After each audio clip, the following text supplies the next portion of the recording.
love the fact that you'll just post the same meme over and over, like the dog sniffing the other dog's butt. Dude, that's I don't even know. Like, I love that. I like that. The fact that that's a sticker is hilarious, and now it's just become like I just throw it in randomly just to break things up. I just love the crazy emoji, the crazy eyed emoji, the one with the whoa! Like that's my favorite. But you go outside, you get like a meme I go stickers, gifts. Yeah, it used to be that fucking cat hugging or purring or whatever like that. Now it's the dogs sniffing each other. Oh,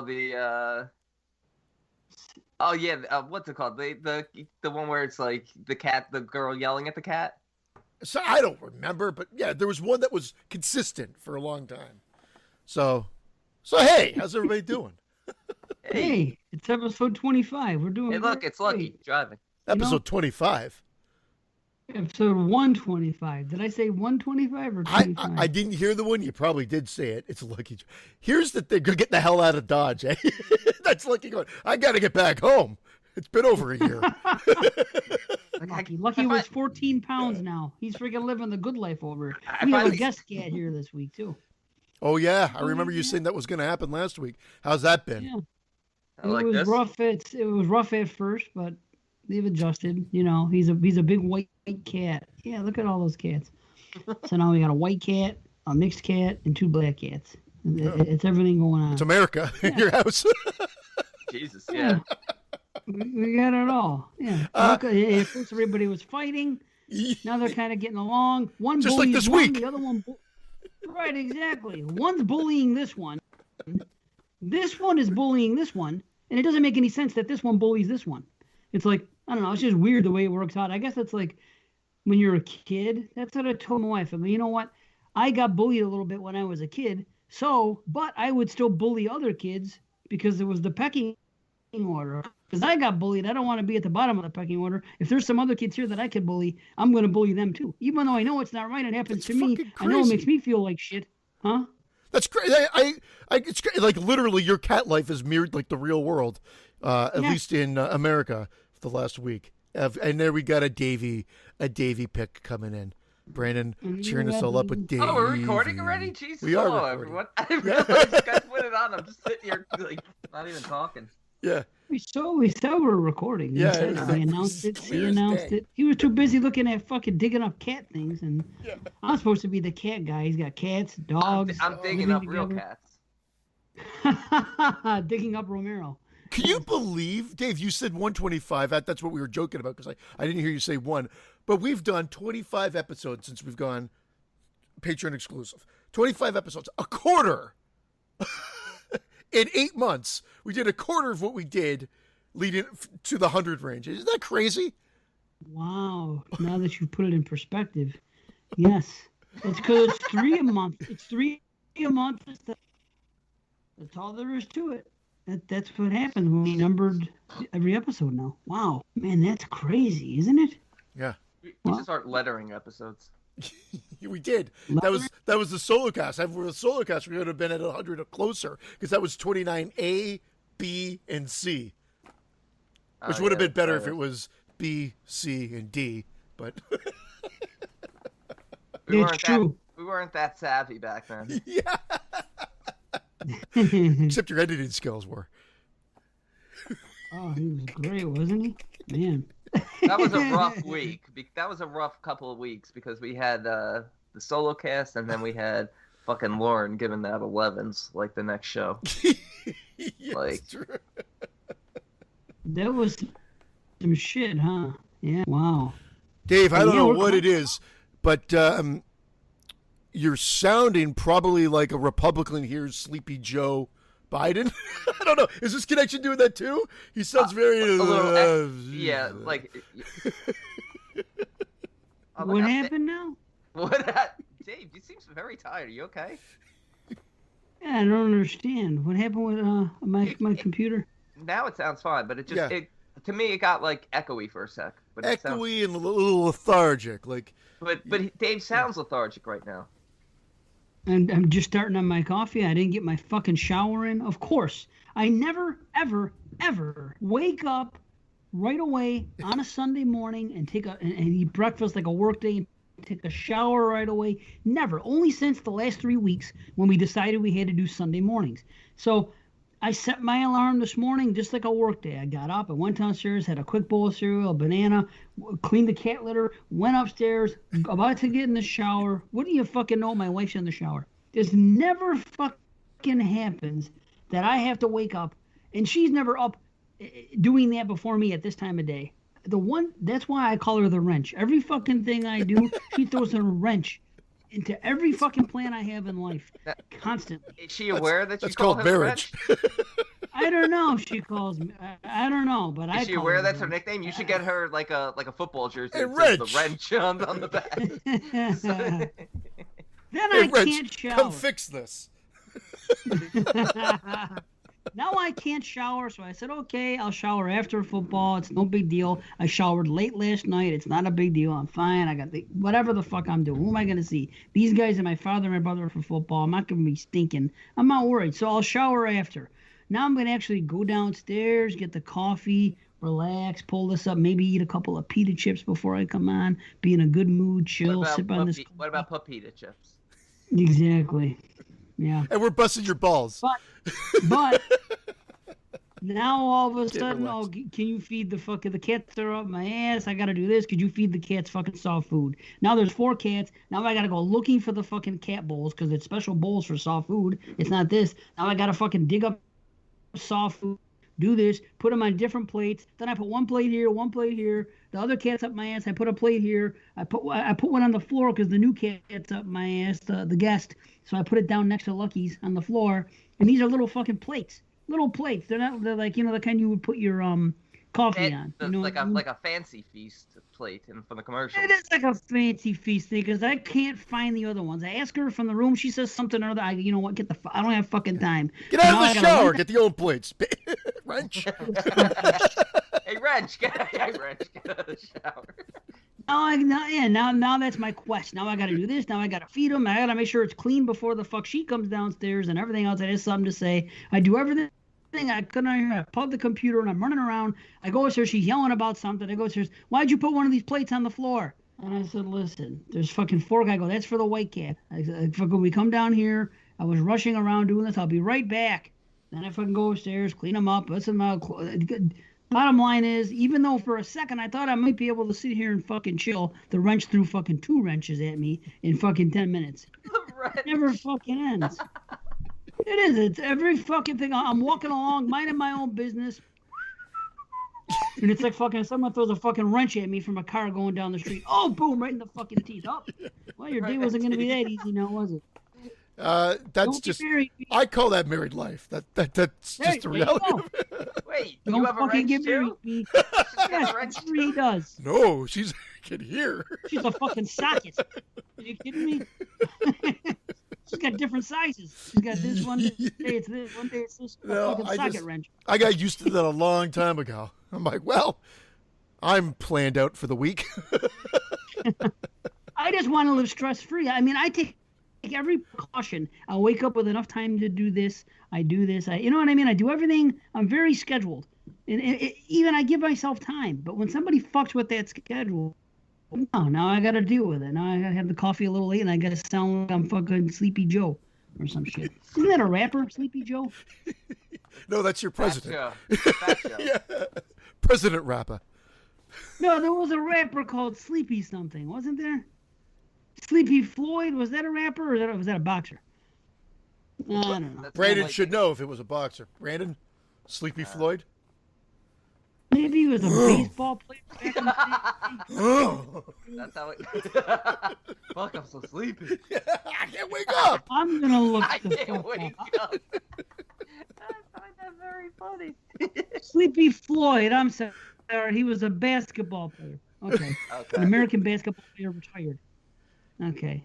Who Why was, did I think he was a rapper? was Sleepy Joe a rapper or no? Wasn't there a rapper called Sleepy something? I'm gonna write in Sleepy Rapper now and see what comes up there. Rapper. Okay. You're gonna get pictures of like Kanye taking a nap and Yeah. No, there's a South I think he's just Korean called rapper Snoop just Dogg. called Sleepy. South Korean rapper. Yeah, he came right up. Sleepy, Hello, South hello, Korean honey. rapper. I'm cutting that right out. That was horrible. What did you say? Sleepy. Nothing. I said nothing. I totally missed it. Fuck. I'm spaced out. I Fucking love you. recording Love it you. like I at love you 3 a.m. long on a time. Sunday. I love you. Love you. I love you long time. This South guy's Korean famous. rapper. Is he? In Korea? He's got fucking. There's articles. He's all over the fucking place. Is he the Korean Elvis? Sleepy. Yeah, but Listen, I'm telling you, he's had a thing on Pinterest, Fandom, fucking Scoopy, Ellie Coop, rapper Sleepy on. Wait, Sleepy's on Scoopy? L Pop. I don't know what the fuck this is. Rapper Sleepy talks about struggling with money and mother's illness. Yeah, he's a fucking big deal, Sleepy. I'm telling you, there used to I be a heard rapper he eats a called live dog on stage every show. Sleepy. Who's he, Michael Myers? Yeah. Well, he's Carpenter Korean. Myers? Prick. It's Korean that eat dog? It was Chinese. What is it? It's all of Asia. Well, let's It's all of generalize. Asia. Let's just We're generalize. very politically correct here. We're just generalizing. They love dogs. Long time. Long time. See, at least we could joke around about this, and it's a joke, and people know it's a joke. Unlike some people on Facebook, you say a joke, and they fucking jump down your throat. Holy fuck, come on, these people. You can't say nothing. You could blow a fart, and they'll say, Turner, you're in the wrong direction. Face your ass cheek to the fucking 30-degree angle. What's the matter with you? You know, holy fuck, Hey, you you can't do got nothing. you got a fart now to cover up a cough. That was a joke. That joke was just sit on. It was from host. That was it. It was on host. That was. Yeah. I thought that joke was a classic. Yeah. I thought I was going to say Stern. I was going to elevate it to that level. Host. Yeah. Yeah, host. 9 out of 10 just for that joke. A 9 out of 10 podcast, absolutely. Hopefully this will be a 9 out of 10. I don't know. It's going to be a quick one. That's going to be a bit of a problem. I have notes that are going back a month now that I can't get to them because, there's a reason every week we only have so much time. And now, this week, we don't have any time for any of that bullshit. We got to get right into four movies. It's simple as that. It's the Purge franchise. We have to do it. Ooh. Yeah. Purge franchise. Who picked it? I want to say it was Catherine. I could be wrong, but I'm going to have to look all that Feel up. like you're right. I watched this earlier in the year with my daughter, of course, because I watched the Saw series, the Purge series, and a couple of other movies that are now coming up. And I was like, I'm only going to watch the First Purge again for this because I've seen the other ones numerous times. The First Purge I'd only watched twice. How in the hell can the first purge be the fourth purge? Don't even get me started, motherfucker. Dude, Why? I talked about it on. I feel like what's his name? John Witherspoon. Sleepy? Why is it every time I'm in the kitchen, you in the kitchen eating all the food? Wrench? From Friday. Me. I'm gonna take a shower. You're in the shower. All the pigs feet, all the hogs maul. Well, we will get to the First Purge last. The reality is, though, But that it's not the I last ended up. purge. That's the funny part. I watched that. I watched that one again, and then I'm like, I got to watch all the other ones. Because then what ends up happening is, other than the first, the other three kind of blend together for me. The first kind of stands alone because it's more the contained home invasion style, and then the other three are kind of like the crazy apocalyptic version. So like that's why they're kind of like they just blend together a little bit, not in a bad way. Very solid series. I'll say that out of the gate. What I gate are agree. you coming out of? What are you, a horse? He's a horse. I am a horse, Canadian horse. except for the cock. I was just gonna give you props and say cock like a horse. Beat me to it. Your throat sounds scratchy. You must be hung like a little horse. Yeah, a pony. The pony. But man, that title thing is crazy. I even got into a conversation yesterday about it, and it led to confusion. And I was on 22 Shots the night before, right? Not yesterday, 2 nights ago. And I was talking about the Purge and what a dumb name it was. They call it the First Purge, but the First Purge is actually the last Purge. But the last Purge actually was in part Purge 3, if you want to go by that, because that's the last Purge you're ever going to have. So then you call something the First Purge. You can't talk about the first movie and say, oh, did you see the First Purge? No, which one are you talking about? Oh, the first one. Well, wait a minute. Number 1 or number 4? That was a trick question on the trivia, Dave. The one that you feel like you got hosed on. That was a good question. JP said, when was the first Purge released? That was a pretty good question, but JP's dumb. He thought because he had one clever question. JP's just a big fucking dumbass, but I love him. But there is going to be a that fifth Purge. There's a fifth Purge coming out. Yeah, the Forever Purge. Was Yeah. it canceled? How could that be? That makes no sense. How could there be a forever? Well, they're going to have to set it way in the future because after the events of 3, when the senator comes in and wins the election, the whole thing was about banning the purge. So what are they going to set it 20 years in the future? They unban it when she has to step down, or that's what's going to be weird. It's another thing. It's Well, got to be way in the future. This is one. It's not even. I don't think it's going to be an issue, but this is one question that I had because in part 3. Her event where she's tortured on Purge Night with her family is 18 years ago. And the Purge starts, the first Purge ever is in 2014. That means, and that was in Staten Island only, which means if she was tortured, it had to be the earliest or the latest, no, the earliest, 2015, which means that Purge is set in 2033. Yeah, so it is in the future one way or the other, I guess. Which one? But here's well, because the third Purge. The opening. Well, wait. Should we start and just go because otherwise we're going to be talking about all these movies. No. I just wanted to talk about the timeline for part 3 because that one's the opening. Confusing. It has the opening. The opening's fine. It takes place during the Purge, but then they jump 18 years later, which means it has to be at least 2033 when Leo is working for the senator. The problem is part 2 is 2023. Do we believe it's 10 years later and Leo hasn't aged, and Dante hasn't aged? He's aged a year. I'm confused. 10 years. We'll get into it. I'm confused now. You're talking about part 2. Oh, let me just ask you a question. Maybe I can set something in motion here. The original Purge, the first Purge that ever happened, was supposed to have taken place what year? In other words, the fourth movie of the. So 2014, that movie was supposed to have taken place. The movie that's titled The First Purge that came out in 2016 is supposed to be taking place in 2014. You're telling me? Yes. 2018, the first Purge came out. Yeah. Stop it. Okay, now the very first movie that was ever released with Ethan Hawke. 2022. 2022. I followed the dates. The second one, 2023. The third one, I'm sorry. Election year 2023. Wait. Sorry. Ethan Hawke 2022. Anarchy 2023. Election year has to be at least 2033. That's the only timeline that confused me because Leo looks the same. Dante shows up in it. He still looks like a young kid. So I don't know if the timeline got messed up, but the only thing that messed it up in that was the 18-year flashback and the 18-year fast forward with the senator.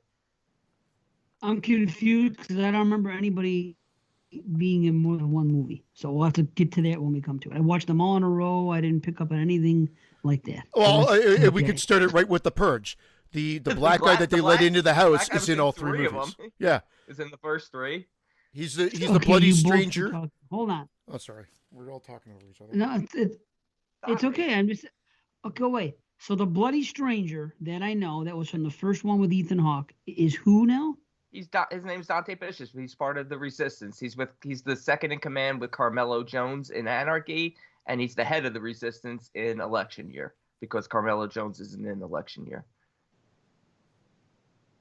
Okay, so he showed up in Anarchy. Is what now? Is who? As the second in command to Carmelo Jones for the Resistance. Okay, and then he also was around in 3? Yep, as the head of the Resistance. 3 had too many characters that were too alike. That was the problem. I was getting confused. They had one guy that was the head of this. Matter of fact, I wrote these names down for 3, and I was like, and that one's called Election Year, actually. And I got a funny story about that. But when I'm watching Election Year, it starts off one nice and easy. These people are in this place. They're in the store. The guy owns the store. It's his livelihood. He doesn't want to get. I get that. Then they get on the other people. They're talking about this. I get all that. Now there was a guy called Bishop who was the leader or something. There was a Dante who was the leader or something. Then there was some other guy. I got all fucking. There was too many characters. Dante Bishop is one person. Are you fucking serious? That's his full name, Dante Bishop. That's why I got confused. Sometimes they call one guy Bishop and one guy Dante, and I'm like, who the fuck is the leader and who's leading what? It's Dante Bishop. Confused. That's the problem with these action flicks when they get into all that action mode and there's all this whoop that doop that whoop, all this crazy shit going on. I can't all this what? I can't keep up when the action gets too fast and furious when they have characters that look alike. It's a whole different series. Vin Diesel was not in this. It's funny because I thought they looked alike and it was the same guy. It's so funny. It's so funny. Who look alike? Don't talk Dante about and Bishop.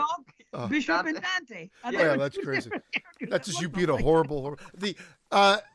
I was worried about you, Dave, with this. I actually thought about you for once while I'm watching these movies. It's turning into Shrew's Nest here. Yeah. What? What'd you say? Him or me? I was worried because it's an action Dave. film. Fuck it. Hold on a minute. I gotta change these fucking earbuds. Yeah. You spend fucking as much money as you possibly can to get everything nice and smooth, and they're goddamn wrenches like everything else in my life. Hold on. I should fucking earbuds I work. call the left one Irene and the right one Irene. I gotta go and plug in. You guys do what you gotta do. Airbud Golden Receiver. I'm just marking this time so I can edit it later. Did you hear that laugh? It froze Yeah. and then it Kind of unfroze. crazy.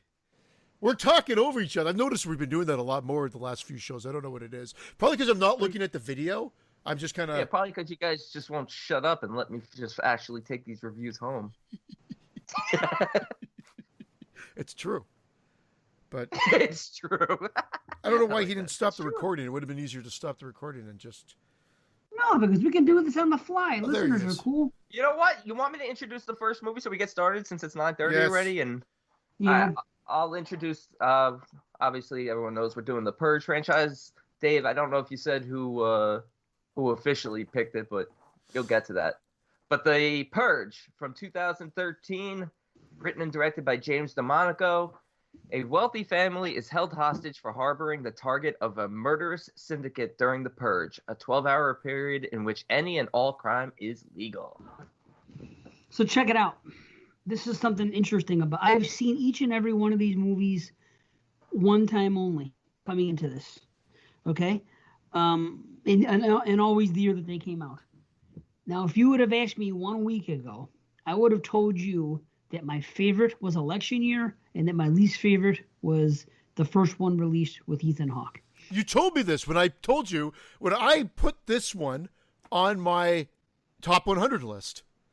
And you're like, you didn't say it was crazy, but you said... I had it on my phone. Oh, you did? Okay, sorry, list, B, I didn't realize you did. And but I remember you saying that not a lot of people would put the first one above any of the other ones in the series. And I'm like, I don't understand why. Because from a horror movie standpoint, the first one is a horror film more so than any of the other ones. The other ones... Horror. the other ones... Horror. The other ones are definitely more action-centric with gore. And are scary because of the idea of what the Purge could be and just being thrown out there into the wild, so to speak. But the first one is like a home invasion, and I think it is a home invasion, and I think the fact that it's like that contained in that house, I just think it ups it, and it's tense, and there's a lot of anxiety that I feel, and there's a soundtrack that helps sort of back that up in the sense of like just keeps you on edge when it starts getting a little bit more intense. Yeah, I agree with you. And the thing that gets me with all of them is the opening emergency alert broadcast and then the sounding of the siren.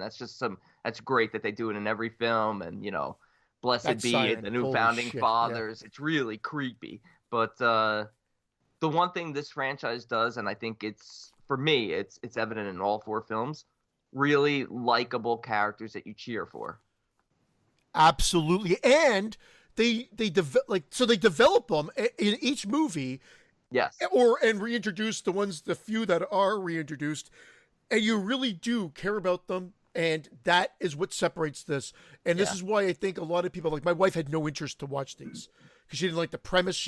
It scared her, so she, instead of being intrigued by it, she just says, I don't want to see them.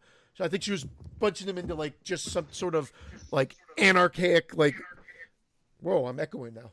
I heard that. It was really weird. It's because my fucking plug came out because this doesn't fucking work either. It's not working. Dave's not having a good day there.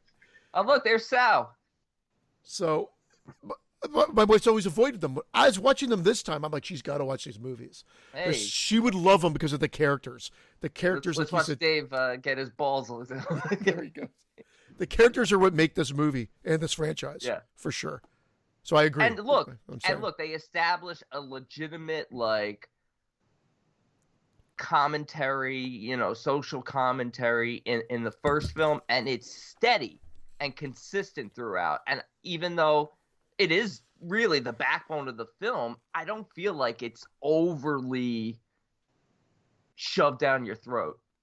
You know what I mean? They make you believe. They make you believe it. They make you believe that this could eventually happen. Everything feels genuine. Yeah. It doesn't feel like, oh, this is what we're trying to say as filmmakers. It just feels like it's really contained and part of the story. Yeah, I mean, I could see someone trying to argue against it, but I wholeheartedly agree in the sense of like it doesn't feel wedged down your throat. It's definitely. Sorry, Dave. It's not wedged down your throat, but it's definitely successful in the subtlety that they do it with. Maybe it's not subtle, but they get away with it. It just works for the franchise. Yeah. So the Sandin family. I like the Sandin family. Ethan Hawke's a good actor. He really is. I like this family. I think this was a perfect way to start this franchise, because you just start in a gated upper class community. You got the Sandin family, super successful security salesman. And all of a sudden, something's up when that neighbor comes and she talks about what a great year they've had financially. They put the addition on their house. I knew it then. Yeah, and you're like, something's gonna happen. You don't know what and how it's gonna play out, but something's up. And then I just love the fact that the parents, even though they don't purge, they talk about how they don't feel the need to purge. They're still supporters of it. They say this allows other people to, purge their anger out, and it's very good for, for the country and for everything. And so even though, at times you're like, it seems like they're just going through the motions of saying it, but the kids are the ones that are questioning it throughout. They just don't understand it, even though they're old enough where they can form their own opinions. They're just like, we don't get it. Well, you know why? Because it's the only craziness they see in their life. It's like kids nowadays. Yeah. They can look anywhere and they're going to see all kinds of shit in the news, or hear adults having conversations, or go on YouTube, or go anywhere, and there's always violence and always crime and everything else. These people, and them coming of age, they're just looking around saying, wow, we live in a great country. There's never crime. They never have this, except for that damn purge night, those 12 hours. What the hell's wrong with this country? It's almost like they're spoiled from it. That's true, because we learned later on that this is. What's that? Sorry, no. I just said, but it's not like it's contained. It's contained to the one night from a physical standpoint. But isn't there video and YouTube videos and whatever that they'd be able to watch and over and over and over? But they talk about, even with the opening credits here, unemployment's like less than 1%. There's literally no crime the rest of the year. And good point, Dave. We established later on in the franchise that the first Purge took place in 2014. This film takes place in 2022. So, 8 years of purges going on, and these kids are, teenagers. So they would be very young, or young teenagers, maybe 13 and 16, 17, the girl is, or somewhere around there. So they would be little kids when it first started. So they wouldn't know any better. So it wouldn't make sense to them. Yeah. And the parents, I think, are just doing their part. Because, of course, they support the purge because it makes them money, because the guy sells, protection from the purge. So they're going to come out, they're going to put out their blue flowers. Well, they have to do that. I think it's a facade. Yeah, I think you're right. Probably. I think he has to do it because he's selling the equipment to protect people against that the very night. So I think it's verbiage to say they're doing their part, or they're American and they're through supporting this.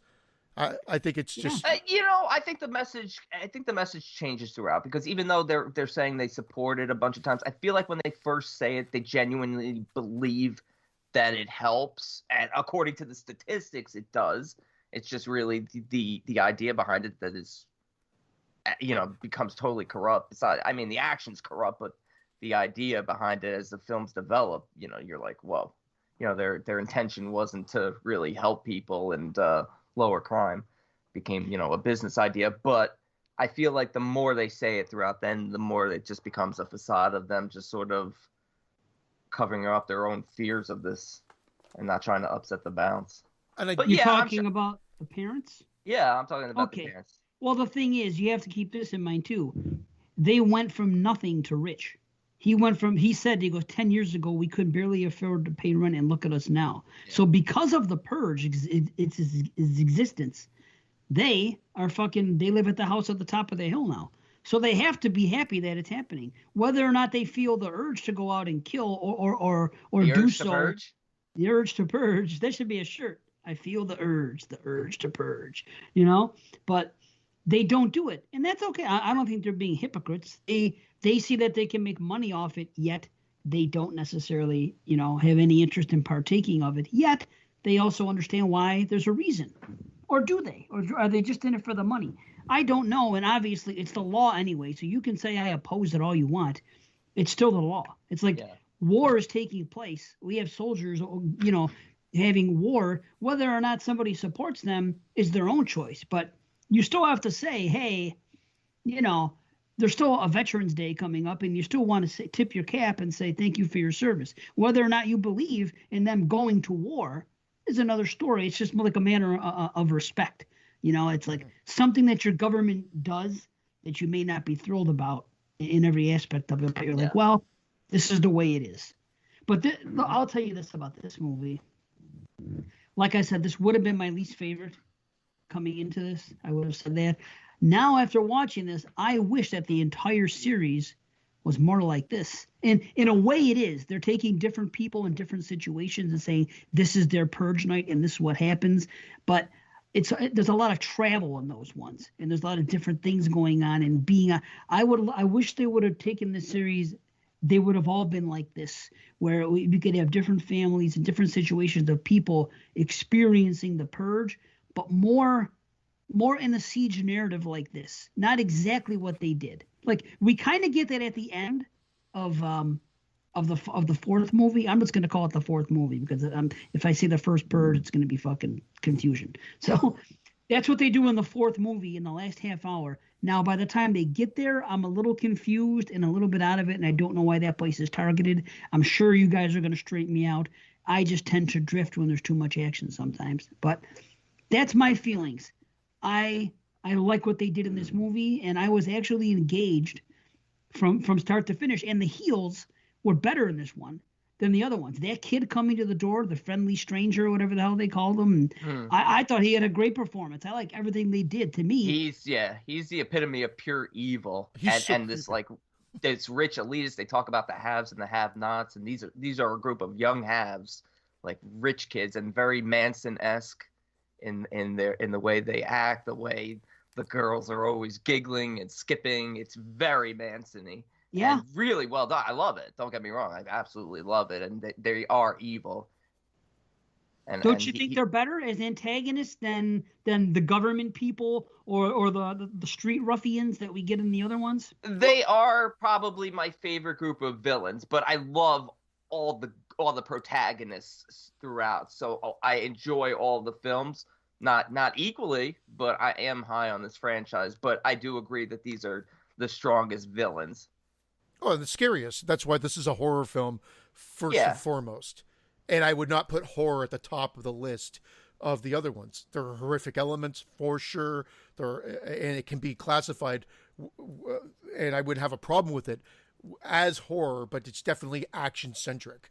The other ones. This is the horror film of the batch, and the theme that we keep talking about, and that they build upon and expand upon more or less throughout the whole thing is the highfalutin, as we're talking about, feeding off of the lower class, and the fact that they target them, and the fact that how they build off of that, even just in the next movie, of where it's gone, in a short time frame of people purchasing lower class so that they can support their families, so that they can purge in peace and whatever. And we'll get there because there's so many cool little elements like that really, I guess, are trying to make a comment on society and whatever. And I feel like, again, and I'm not a conspiracy theorist or anything like that, but I truly feel, and this is not a Republican thing or a Democrat thing, but I truly feel that the way of leadership that a guy like Donald Trump had, because it's not has anymore, sorry, would have been is the fact that if he was another 4 years, I could see that being the stepping stone to getting one step closer to a purge-like mentality. I'm not saying he would have been the one to do it, but it's that mental brainwash. You always call it a cult, Dave, and I don't necessarily disagree. And I'm not even saying the cult of Republican and the cult of the Democrat. I'm talking about like an offshoot of what the Republican Party became under the leadership of Donald Trump. And I think that's where the evil sort of brews and develops, and in another 12 years could have turned into the founding fathers. The new founding fathers. Fathers. And I'm just saying it's not a conspiracy. Like, I'm just saying that you could see reality bubbling up from this somehow. Yeah, that's because it's extremism is what happens nowadays on both sides, and this movie is about an ultimate extreme decision that was made. I'll wait till the fourth movie to say it. But it also mirrors, Nazi Germany with this sort of like ethnic cleansing, this cleansing of the lower class. I mean, we learn as the films go on, they literally are. The government's literally targeting certain areas, those who can't contribute. Yes. Exactly. I mean, it's literally an ethnic cleansing. They couldn't have expanded on this idea any better, in my opinion. I really do think they explore all the avenues, and they get it right into it in the second one, and it build from there. So, like, that's here because we get the setup, but it's definitely like you get all of what we're talking about here. But it's definitely a smaller picture. And Dave, I agree. Yeah. I think it works. And that's why you say you've got the Purge 2013, standing alone. And then you've got the other three kind of mirroring with that chaotic, action-centric horror. Again, solid series throughout, but I think this one stands a little different. I'm not saying it's necessarily better yet. I'm just saying it stands alone because of that. It does. Because this one, you're much more isolated. You're not really, I mean, it's obviously a government thing, the Purge, but you're focused on just a group, a few different groups here. You got the stranger, who turns out to be Dante Bishop, but he's just bloody stranger in this. Bloody stranger, yeah. Representing the lower class, who's been I don't know how he wound up with these young haves, these young elite Manson-esque rich kids.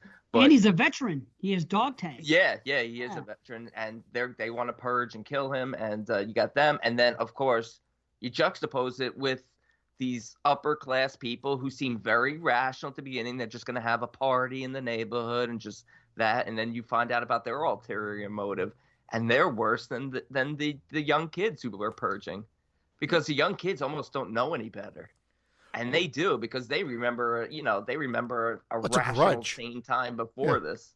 Yeah, they're killing. Yeah, because it's almost ridiculous. It's almost like a Hot Fuzz type ending where you find out the motive behind it, where it's like it seems like it's going to be so elaborate, and it's like, no, we're just mad at you because you made so much money this year and put on an addition in your house. Like, it's a keeping up with the Joneses. It's a keeping up with the Joneses. They're killing because the haves are still have-nots comparatively to this family. It's really kind of funny. And they do touch upon it that you feel like it's going to come back at some point at the beginning, like you guys already discussed, with the opening, and you say, well, the neighbors are talking, or the rumor is that we built that extension on there. And she's like, oh, really? Is that what the neighbors are saying or whatever? And so you know that there's some friction or tension, but you don't know how it's going to come into play. Then as the movie plays out, you're like, you kind of forget about it because it's focused on the young whippersnappers at the front door and them trying to get the bloody stranger that's been let into the house by the son who just wants to help him, which is a great little addition to the story as well. So you forget about the neighbors coming out, and then you kind of think, holy shit, they saw they were in trouble and they're coming to save the day for a split second. Like when they come in and they start shooting everybody that's in the house, only to reveal their sinister plan, which was to purge them themselves. No, Purge, not Sinister. Wrong Ethan Hawke film. No, but the tension in this film is great. Even the hunt for the bloody stranger within the house, the fact that Charlie, the son, is using that creepy robot that he made with the burnt baby on it to hide him. Doesn't it remind you of Toy Story? Yeah, he's the neighbor in Toy Story. That's exactly it. I thought that too. Yeah, totally. That's But what the kid had. I thought it was great. I thought like Charlie's like he's young. He believes in this in genuine kindness, and he doesn't understand the purge, and he never will. He just can't be corrupted, and he wants to help. I love that. And I love it too, but he cost everybody everything. I mean, at the end of the day, just like that kid in 28 Weeks Later in the beginning, I can't watch that movie because that kid pisses me off every time I watch it. Like, if look, this kid he exposed it. He exposed it all, because if they had just thrown him out, yeah, his father ends up dying as a result. But if they just thrown him out, nothing ever changes. You need people like him to drive the story, and he exposes the neighbors in the end. That's true, and the one neighbor exposes himself to him, and that's another movie. Whoa, you can't say that. But something about this movie that I like is that we have those surprise moments where, like, I'll have to look at my notes, but like the Charlie attacker and saving, there were these genuine moments where you thought somebody was in trouble, and then the one time Zoe saved the day from her father. Yeah. That was the one thing. Then there was the other scene later on when Bishop or whatever shows up and does his thing at the end. And there's another moment too in this film. I don't think the other ones had those moments, and if they did, the impact was lessened because it was out in the wild, where this is between four walls, and you can see it more clearly, and you're not surrounded by other action. See, that's the thing about me and action stuff. There's so much going on at once that it doesn't maybe register or impact me the same way. But when I'm watching this movie this time, there were moments like that. I'm like, oh, and I was literally thinking about Charlie. Is it Charlie? No, Charlie's the boy. Pardon me. What's his name? Bishop? Okay. I was thinking about Bishop, and then all of a sudden, then I forgot about Bishop. I was just saying to my wife, I'm like, I wonder what happened to the black guy. Where'd he go? And then like a minute later, I forgot about him because the neighbors showed up. And then I was like, oh yeah, I forgot this is gonna happen. And then when Bishop came, even though I was just thinking of him 2-3 minutes ago, it still took me by surprise because of the way it happened. So we have those moments in this movie that I don't think are prevalent in the rest of the series, and that's why for me, yeah, I know what you mean. The surprise moments of like them being saved by, but you do have I have emotional attachment in 3 of these movies. This one being one, the second one, and the third one. They establish the characters well enough that they actually have an emotional attachment when someone dies or you think they're dying. And that is, I agree 100%. I agree there too. I like all the protagonists in this film. I like the way they build them up. I like being in their world.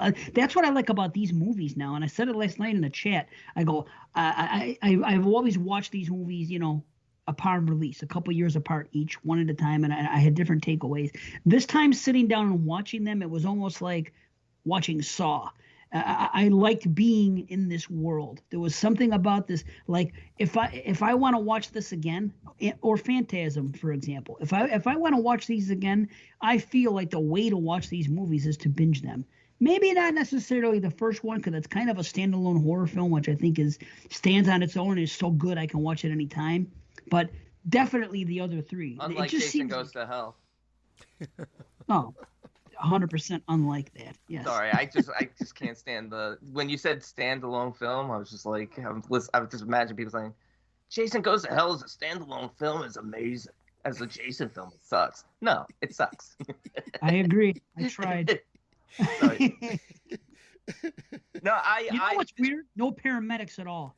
That's fucked up. So if I'm minding my own business on that night, not purging, not doing anything, and these are some of the notes I have, I'm going to have them throughout the series. But it's like I can just be sitting there and choke to death.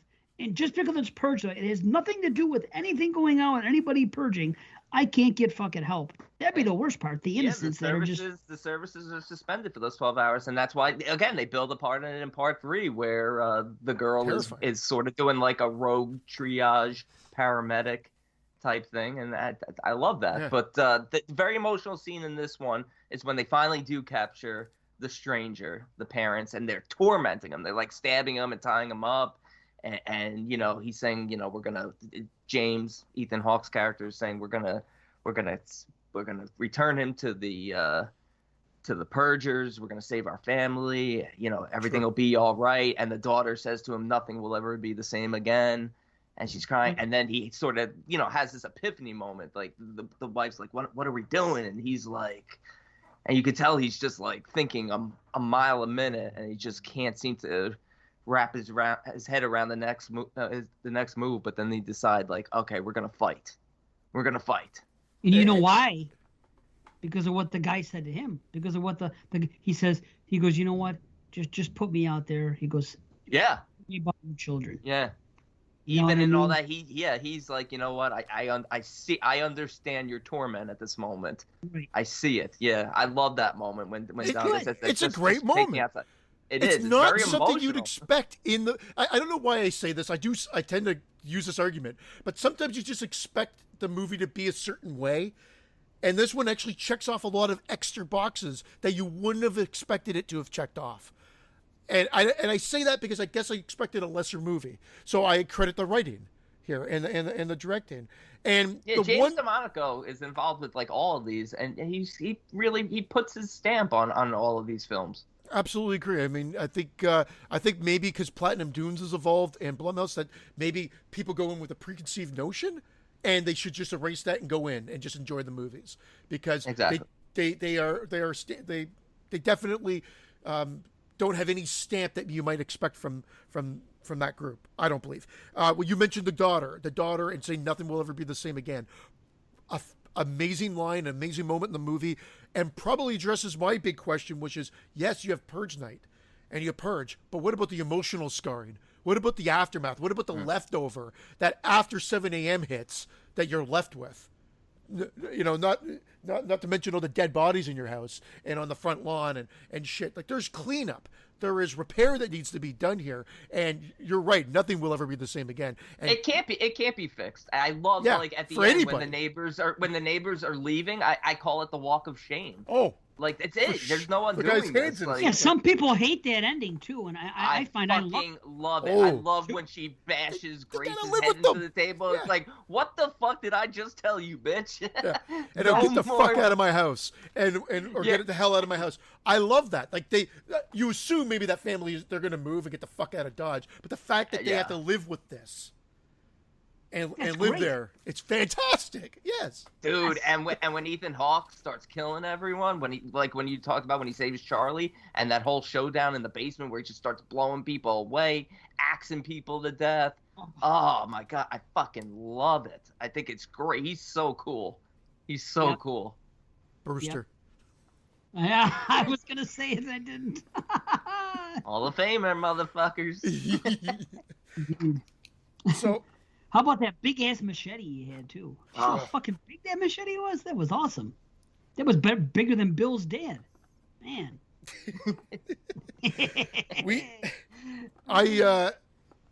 we could go on about this, and I just want to keep us on a timeline because we could come back to this as we're discussing I the set other the ones as well. alarms tonight. I set the alarms tonight. Was that the line? No, I set the alarms tonight. It's like Oh. it's like the Is that the line? each review is a This purge. fucking guy. Is that the line? Ethan Each Hawke. review is Ethan a Hawke. 30-minute purge instead of a 12-hour purge. We Ethan do Hawke as he's dying. the line. What was the Set line? the Fuck, I set the alarms. I set the alarm. Yeah. I couldn't That even would be complete an- my that joke. would be a I totally line. forgot what he was talking about. Ethan Hawke dying though is distressing as well. I mean, he tried to protect his family. I mean, it all went to fucking hell, and like, they don't dwell on it. Like, I mean, he's there; they're holding him, but then he literally just gets dragged out like a piece of meat by one of the family members, one of the neighbors, and that's it. That's the last we see of him, I believe. I don't think You see the kids around his body, like just Yeah, like remember? sort of Oh huddled yeah. over. When the rest of them are now in I the remember. kitchen. Yeah. I believe it. And we didn't talk about the thing with Zoe's boyfriend. Oh. What I like about yeah. that is that it's believable. I could see a kid that age saying, "I'm going to do this," and that would be his solution because that's how a teenager would think. Yeah, and he's older, and that's really the disapproval of this whole True. relationship is that he's like probably 18 or so, and she's like 15. So, Something like or that. playing a 15, 16-year-old, you know. Or 20 and 16. Who knows? He might be 20. Yeah, probably. just young and naive. So she's, Right. you know, thinking, oh, he's genuinely just going to talk to my father. I'm here stuck for Purge night with you guys. You know, he's going to have to talk to me. had no idea that he's gonna just. And how generally sorry so he is at the end, feeling like the whole catalyst of the night unraveling the way it was is because of the boyfriend being there and starting it. And I think just that moment when she sees her father dying, and just realizing like she's been such a bratty teenager. Yeah. And in that moment of death and everything else, just like Dave was right. Said, though. I'm it was sorry. Charlie's fault. It was the son's fault for letting Dante in. Well, for having, I mean, he has a good heart. I would have done the same thing. I think. Oh, absolutely, absolutely. But ultimately, it's what I always say. You do something with the best of intentions, and then look what happens. And it sucks. I mean, you don't have a movie otherwise. if he's like, you know what, right. I'm sorry, run. I can't let you in. Run somewhere else. But here's what I found weird about that. Why would he be in that area and who was fucking with? You think that those kids that came to the door decided, hey, let's bring him all the way in this fucking cul-de-sac in this big neighborhood with these big houses on hills and just so happened to kill him here? Well, I think because of what we learned in the second one, which when Christian was alluding to, where the poorer people are sort of either volunteering or being kidnapped from poorer areas and taken to the safety of the rich areas where there's less crime, are being sacrificed in the safety of their own area. I think that's probably what it is. They either went out and got him, Well, they said he killed one of their guys, and that's how they lost him. So they must have grabbed him, brought him to wherever they wanted to commit their purge, and then he attacked, killed one or two of them. They mentioned something, one or at least one casualty. I think one for sure. Yeah. And was on foot, and then they followed him, and I guess he just, out of craziness, ran wherever, and then ended up here. I guess that makes sense because it is purge night. And if you go in the lower income areas or basically anywhere that isn't like high on a hill, it's going to be hard for you to do what you want to do because someone could just pick you off.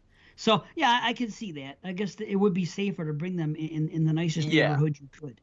Yeah, so, yeah, they even talk about the rich, purging from the comforts of their own home where they're safe. Bringing an undesirable or a lower class into their house and just sort of sacrificing them there.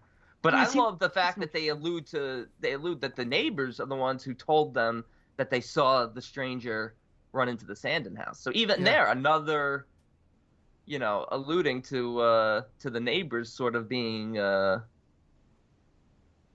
of prickish and bad. If you really then, by you saying that, it actually just made me think of a plot fuck up then. Because if they really wanted to purge them at the end and have the family for themselves, then why would they tell them that that guy went there unless they were expecting them to do exactly what they did, which is break down the barricades so that then they could get into the family. Because otherwise then they're just sending people to kill them when they wanted to actually take them themselves. Yeah, look, let's be honest. When the neighbors finally do show up, all they have is guns and weapons, and they would not have been able to, and knives. They would not have been able to break down the barricades. So maybe that is like let them do the dirty work, and then we come in at the last minute. Yeah. Or maybe they thought the Sandins were just gonna, release the stranger, and then they would go and get them later. So this was concocted at dinner time then, because at the end, before this, they would have they had no plan to go. I know I hit this fucking thing every time. Where I'm going with it is they would have been shut down. It would have been a regular old night. There had been no way for them to get into the house that we're aware of. So they wouldn't have been able to purge that family. I'm saying the neighbors wouldn't have been able to purge the family that we're focused on. I don't believe this was probably, I agree. It was probably planned out over their party, the party that, they're like, why weren't we invited? And Ethan Hawke's like, I'm glad we weren't invited, or whatever it is, It sounds like me. That's what I say. But here's exactly. what I think. As I'm watching the movie, I thought about what you're saying, and here's how I rationalized it. I figured they have a party. They kind of don't like them because of that, but I don't think they necessarily wanted to purge them. So I think they just had a party to have a purge party like they usually do. Then when they saw the barricades were down, somebody had too much wine and said something and said, you know what? I want to go fucking purge. Fuck those motherfuckers. And it was happenstance. Yeah. Okay. And then they just kind of got on that train. You know what? The barriers are down. Let's go over there and see what happens. And then one person pipes up, you know what? I'm going to fucking shoot that asshole. And then one thing leads to awesome. That's probably what happened. That works. Alcohol lowers your inhibition, and all of a sudden the truth starts to come out, and you start speaking, and then all of a sudden they're there and they're doing it. in the moment, and you could see, like, I mean, yeah, it's more of we didn't actually achieve what we were trying to do, but when they are sort of stopped by the stranger, and when Mary is sort of yelling at them, you see the shame in them in the morning, like the shame they feel. They're not remorseful, but you see the shame on their face. Yes. Yes, And you it's do. like Beautiful. it's like maybe Beautiful the alcohol's shame. Beautiful shame. Nice. Well, what do you guys think? I'll tell you what, I don't really like. Well, typically, I'm not a huge fan of home invasion movies, but I'm noticing that on second views of them, and I'm enjoying them more and more. Like I liked Hush more the second time I watched it. I came up on The Strangers. I've definitely come up on this. I heard Christian went down on The Strangers. I gave myself the stranger. He's one of many. But I came way up on the movie, man. I think it's great. I was engaged from start to finish. Yeah. And at first, here's the deal. I was let down initially. It was, and I always say this now, it's expectations versus reality. I had expectations. I saw this trailer at the show when I went to see something else, and the idea of the Purge and what it was and what I thought the movie was gonna be. The show, yeah. What I thought the movie was gonna be, because of that, the concept sounded so great. I guess I was expecting something different. So when it wasn't that, and when it really focused on just this one family and their situation, it was a letdown. Now, going into it, knowing that, taking it from a whole different level as a great horror movie, I think it is great, and I'm coming in pretty high. It's a 9 out of 10 for me. Yeah, I'm coming high as well. I love that ending. I love the way the stranger just sort of like puts the gun down, wishes the family good luck, and then just leaves, just like that. There's no, oh, you're gonna live with us now. You know that. There's nothing like that. The Goonies. Like, Yeah, you're our new I dad. got a family. Yeah. I got a family. I got a wife and kids. I got to get home to. Bloody stranger, could you just say, "Hey, you guys"? Bloody Stranger. And look, that epilogue with the most successful Purge and the market's booming. That's scary shit. That's fucking genuine stuff. Like market reacting positively to the success of the murder rate on the Purge night. Crazy. I'm right there with you, Dave. 9 out of 10. Nice. Yeah. Wow. Same. Exactly the same. And I think I was at 8 or an 8.5 when I put it on my list. So it's gone up like to a 9. It's great. It's definitely, I think a lot of people need to revisit it if they haven't watched it in a while. Absolutely. They might have a better takeaway like we did. I mean, I think so. Just accept it for what it is. Everybody purge now. Oh shit! There's one thing I wanted to say. There was a great line that the smiley faced, whatever the hell his name is, the friendly killer, whatever, the lead kid. He had a funny name in it. I think the polite freak or something, because the other ones are called freaks. Yeah, you're right. Okay. I think it was the polite freak. Okay. Because he even kills his friend when he raises his voice. That's what it is. That's the line. He killed him, and then he goes, oh, what the hell was the line? He said something like, "There you go." He goes, "I just saw that." He goes, "You see what I just did?" He goes, "And that was my friend." Oh, and yeah. Dude. That Yes. elevated his status as a villain, because that was Yes. just like so evil. He was my friend. You saw what I did. I love that shit. Yeah. Okay. Now, the next one, Apocalypse, right? Anarchy. Apocalypse. Fucking Starts with an A. That'll be number 6. Right. All right. Again, written and directed by James DeMonico, The Purge Anarchy, 2014. 3 groups of people intertwine and are left stranded in the streets on Purge night, trying to survive the chaos and violence that occurs.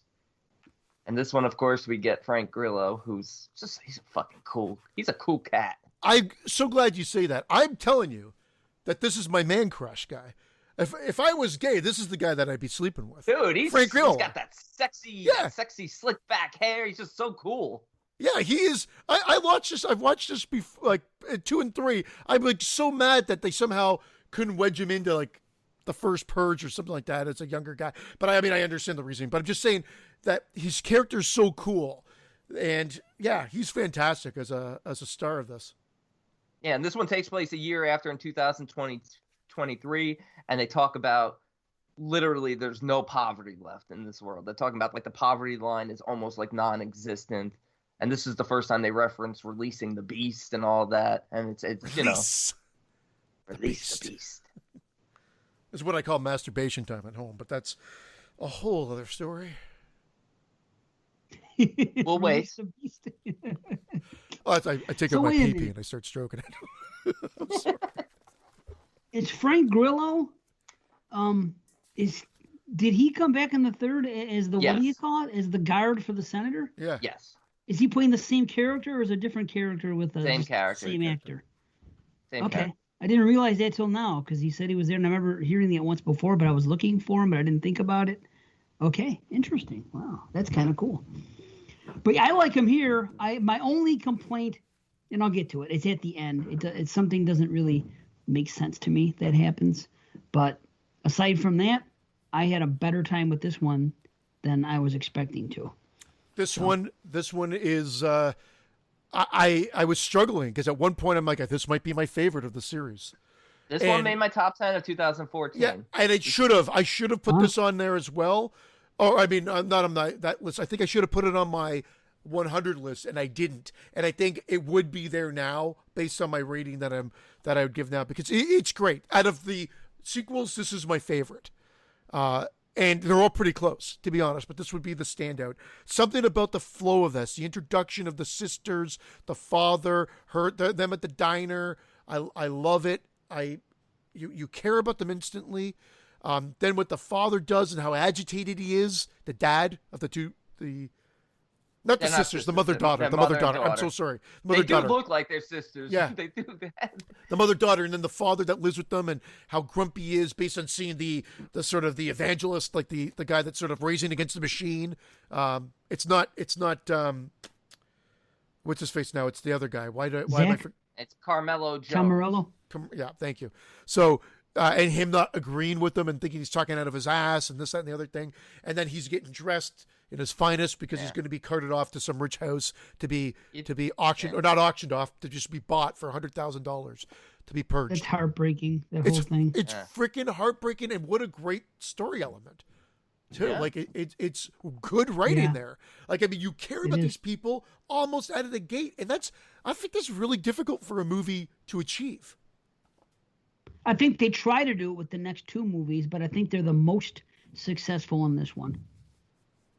I agree, and I don't get me wrong. I think it works in the next two, but I agree with you. I agree with you. This is the most successful of getting you on board with characters out of the gate.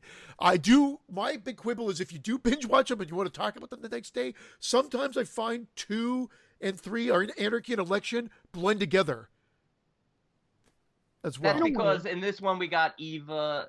What in the next one? What's the girl's name? I don't even see the names start to blend together. You got strong female leads in. Oh, her daughter? No, that's Eva and Callie in this one. In the next one, you get Jesus. What the hell is her name? Lainey. And I thought originally, because it took place years later, part 3, I thought it was the daughter grown up. I thought that's what they were trying to do with that character, but they abandoned that character. It would have been, I think, a better idea to somehow weave her in some way. See, I don't like returning characters in this franchise. I like it to be these are different purges on different nights, and you have billions of people to choose from.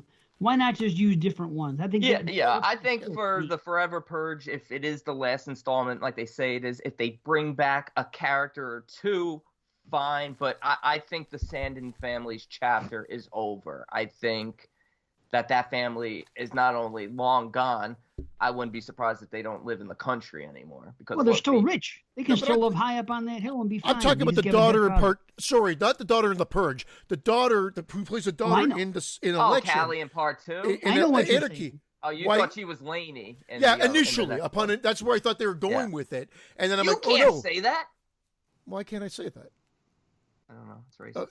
It's racist. I mean, no, but then I saw the character's name was different. I'm like, oh, well, I thought that would have been a good idea. But I hear you, Dave. I get you. I'm just ignoring them now. I hear what you're saying. I have no problem because these movies seem to be kind of a combo pack, if you will. Like you do continue the Frank Grillo story. Like it's 10 years later, but ultimately you do, and I didn't even realize it. That's the funny part. That's crazy. How did you not realize it? What's that? How did you not realize that, though? I know you said it earlier, but I didn't understand it then either.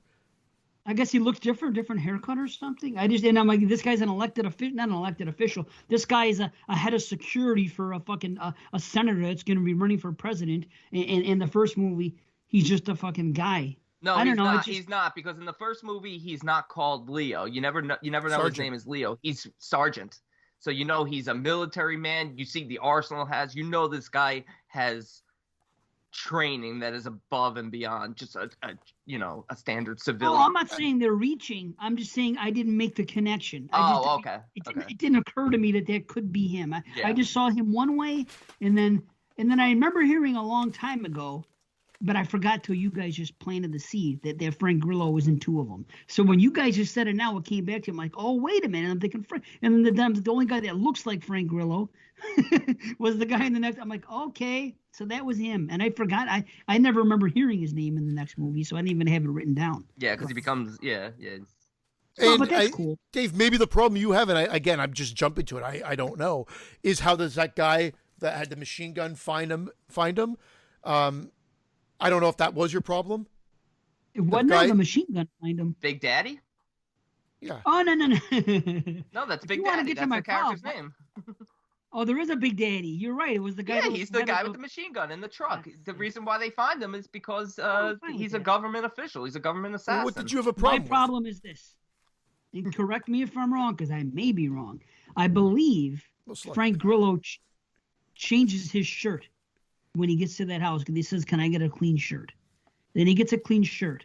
Then he goes into the house at the end because it's the Saw 3 thing where, you killed my son. I'm going to take my revenge. That's what I thought the whole time. So it seems like he went in and I'm not saying he looked freaking, downy fresh, but he walks in, we see what he starts, and then he comes up and he has blood on his body.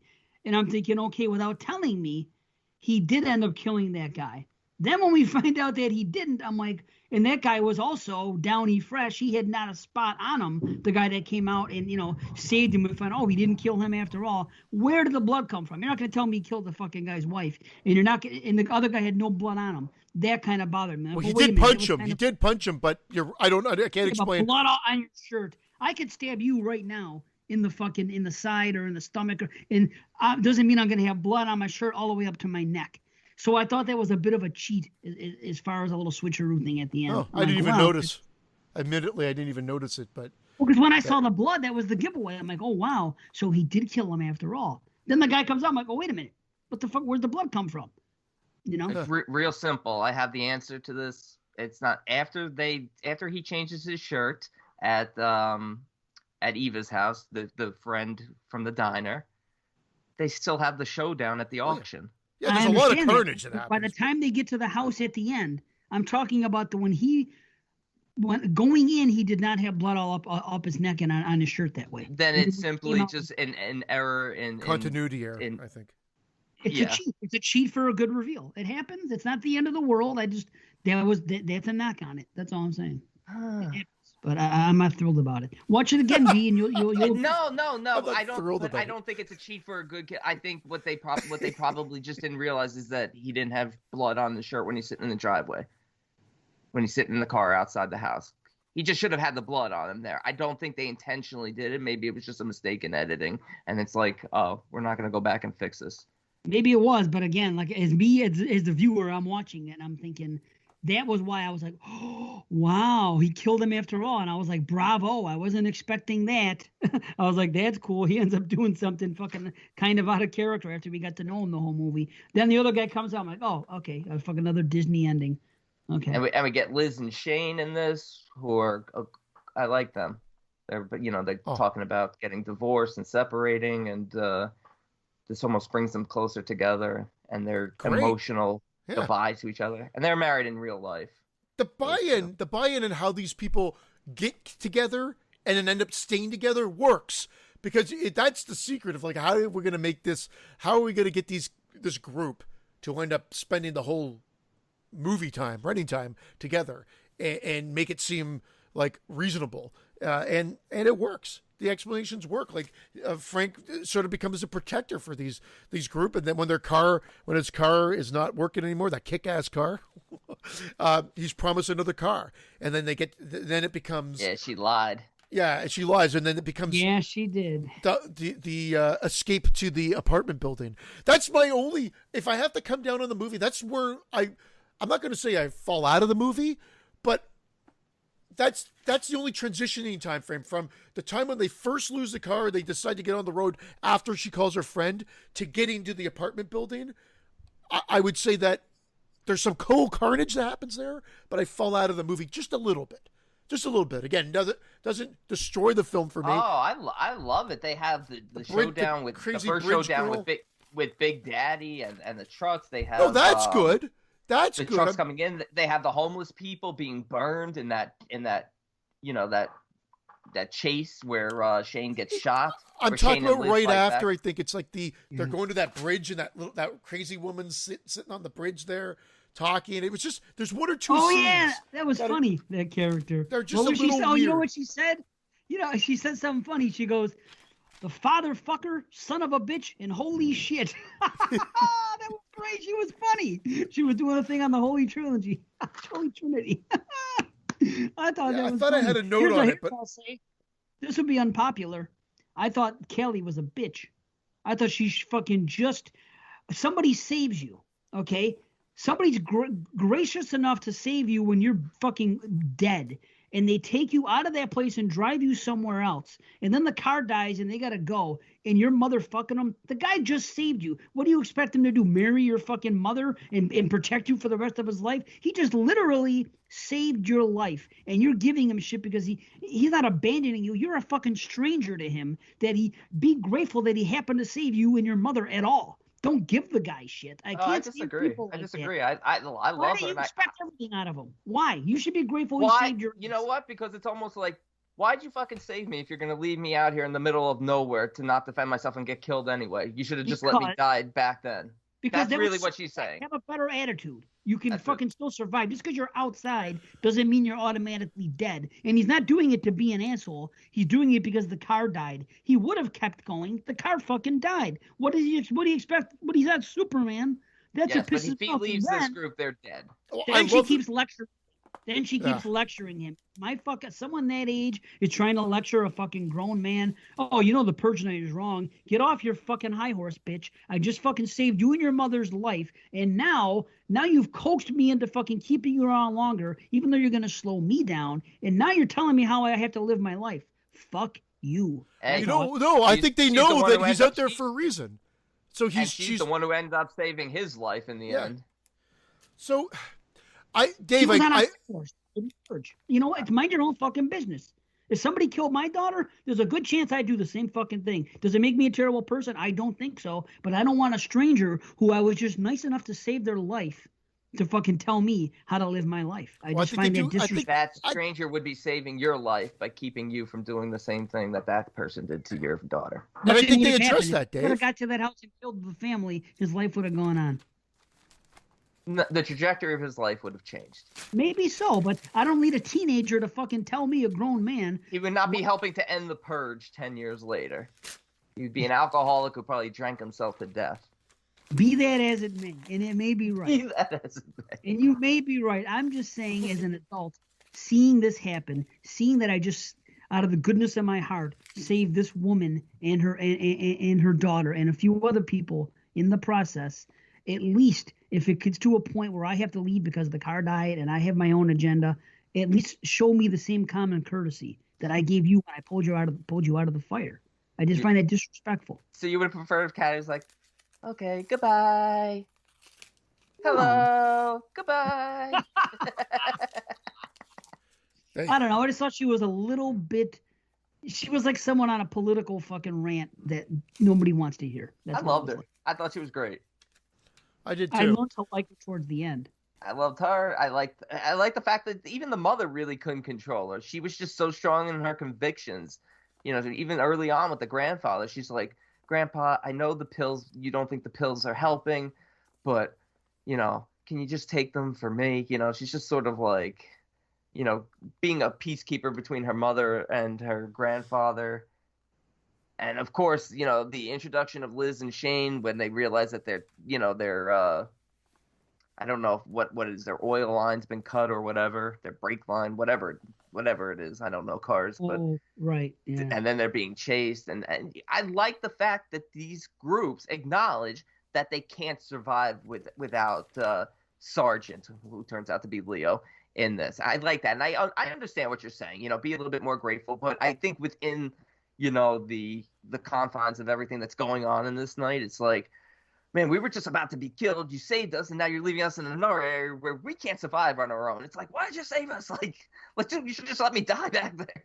Right, but nobody else acted a fool that way. I mean, they weren't No, I happy know, about but that it. I know what you're saying. I know what you're saying, Yeah. but that's just like the strength of her, you know, of her character. She's sort of like, you know, the voice for the younger generation, and we see that consistent for the rest of the 3 films that we're going to be covering, is that it's really the youngsters that are stepping up and changing things at this point. It's not you know, with the senator, of course, but it's really about, you know, the younger generation stepping up and trying to, you know, fight against the purge. You know what else I like? The sister angle. That's believable to me. That's what I like about this movie. I could see that happening. They go to the house, Oh, they have yeah. a drink with the cheating husband and everything else, and you kind of see that there's a little bit of a. I don't even know if she was going to take it that far, but then her buttons got pushed one time too many, and then she goes to dance, and I think something just snapped, and she's like, you know what? And again, they're drinking. Yeah, the alcohol. It's like an anti-alcohol franchise. It's like. It does the add to that. horror on the dad's face too. That scene's heartbreaking. I want to just jump back 1 second. Sergeant even seen the girls being dragged out. We forgot. We jumped over what we brought up in the last movie about the fact of what happened. The mom and the daughter were willing to stay. They've barricaded their house up and everything else, and the government comes in to essentially drag them out of the house. Yeah, this is where the government really takes center stage, and it becomes sort of like the cleansing of the lower class who aren't supporting the country. And I might be confusing it. This is the one where they get dragged out for Big Daddy.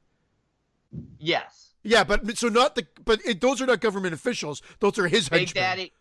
Big Daddy, right. though, I think is a government guy. Okay, because the third one has a very similar thing where I think it's actually. The third one has the mercenaries. Yes, yeah. Exactly. So that's where, but this is the one where they go and the guy comes in and wants to kind of rape or kill them. Their landlord or whatever. Yeah. Yes, that guy. That's creepy too, because they never really, they always talk about murder, but they never really get into that rape area there, which that would be illegal as well, I guess, which is terrifying because. Again, you're leaving. Now, if you're not murdering someone after that, then they're alive to deal with that. And that's where I have some problems with the legalities of what a purge can be. Because then this person's left damaged because of the night. There's no finite solution or end to their life. They've been now violated, and it's okay, it's legal, but they're now left with it. That part doesn't sit well with me. I would purge I would purge the same person every year and just take 1 digit every year. Digit? A digit. You never heard a digit? Oh, on appendage, you mean? Okay. Yeah, it's also called a digit. But every year for 20 years until they had no fingers and no toes left. But then it wouldn't work. They'd be expecting you after the first 2 years. But that would be torment. Well, you're walking around with okay, crazy. Yeah, so I'm sorry, because I know we were at the other apartment, but I just thought we skipped over that part, and that's a really good way to get them out. But that's when Frank Grillo runs into them, physically bumps into them as he's driving, and he just says, just drive. Just drive. I love that moment. Yeah. Because he's like, don't get involved. I can't. Right. I gotta help him. And that's a great moment in the movie. And the whole opening, I brought up, but then we got on to something else, is I hadn't heard so many people say stay safe until fucking coronavirus hit earlier this year. In every bit of vocabulary, when I was saying goodbye to somebody, it was stay safe, and in this whole opening, they say stay safe. I think 10 times at least. I just thought that was interesting as well when you rewatch it in a COVID it's era. It's the new norm. Yeah. So then now back to what you were saying, and I'm sorry, Dave, to take it back, but I thought since we already skipped over it, I think that was worth mentioning those parts. And now we're with the sister rivalry, and that was so well done, and the heartbreak on the dad's face, because he's just like, this is, mi casa, su casa type thing, and we're here to relax, and then this whole fucking horror show breaks out in his apartment. And we leave that horror show, but you know that they're stuck with that now for life, and that's the shit that stays with me. I'm like, holy shit, that whole family's life was just changed. Like, oh, fuck. It sucks, yes. And who would follow, just leave. That's what would happen. And it's like I told my wife, I said, if this was a thing, do you realize that probably about 50% of the crimes that are taking place would be one spouse murdering the other just because they could that night? You'd have a wrench in your fucking head by now, I think. The wrench, huh? Here, I got my own wrench. Yeah. And then I brought up something Mr. else. Plum, or Mr. Mustard, or Colonel Mustard. Mr. Mustard. This is what you could do. If you took out a life insurance policy on your spouse just a couple of days before and then killed them that day, would you get in trouble for it? Would that be considered insurance fraud? How could it be? Because it's considered pre-purging. Pre-purging. What would happen? Insider information. I don't know, but I've always said that's what I jokingly say. Well, Purge insurance would be skyrocket, and they bring up Purge insurance in part 3, where they call him like that night and say, "Yeah, your insurance rates are going way up," which is why he sits there to protect his store, his shop. Yeah. Which that's it. Big business wins at the end. Insurance, NRA, weapons. That's what they're saying. These are the things that end up fueling the economy and everything else, but then generates a further division and separation between the haves and have-nots. As I keep saying in the series, not everybody can have. There's just not enough to go around. Really? There's just not enough to go around. That's the mentality of the haves. For a lot, right, generally speaking. It's the NFA. I don't understand why it's the NFFA and why they say that a different political group came in and took over for the Republicans and the Democrats. Because when I'm watching it, and especially when I'm watching the 4th movie, and they're talking about what's going on and everything else, I'm thinking, how is this not the exact same beliefs of the Republicans? This doesn't sound like anything else but them to me. Well, I think that's where I'm not trying to be an from. asshole, because believe me, it's just what I'm telling you.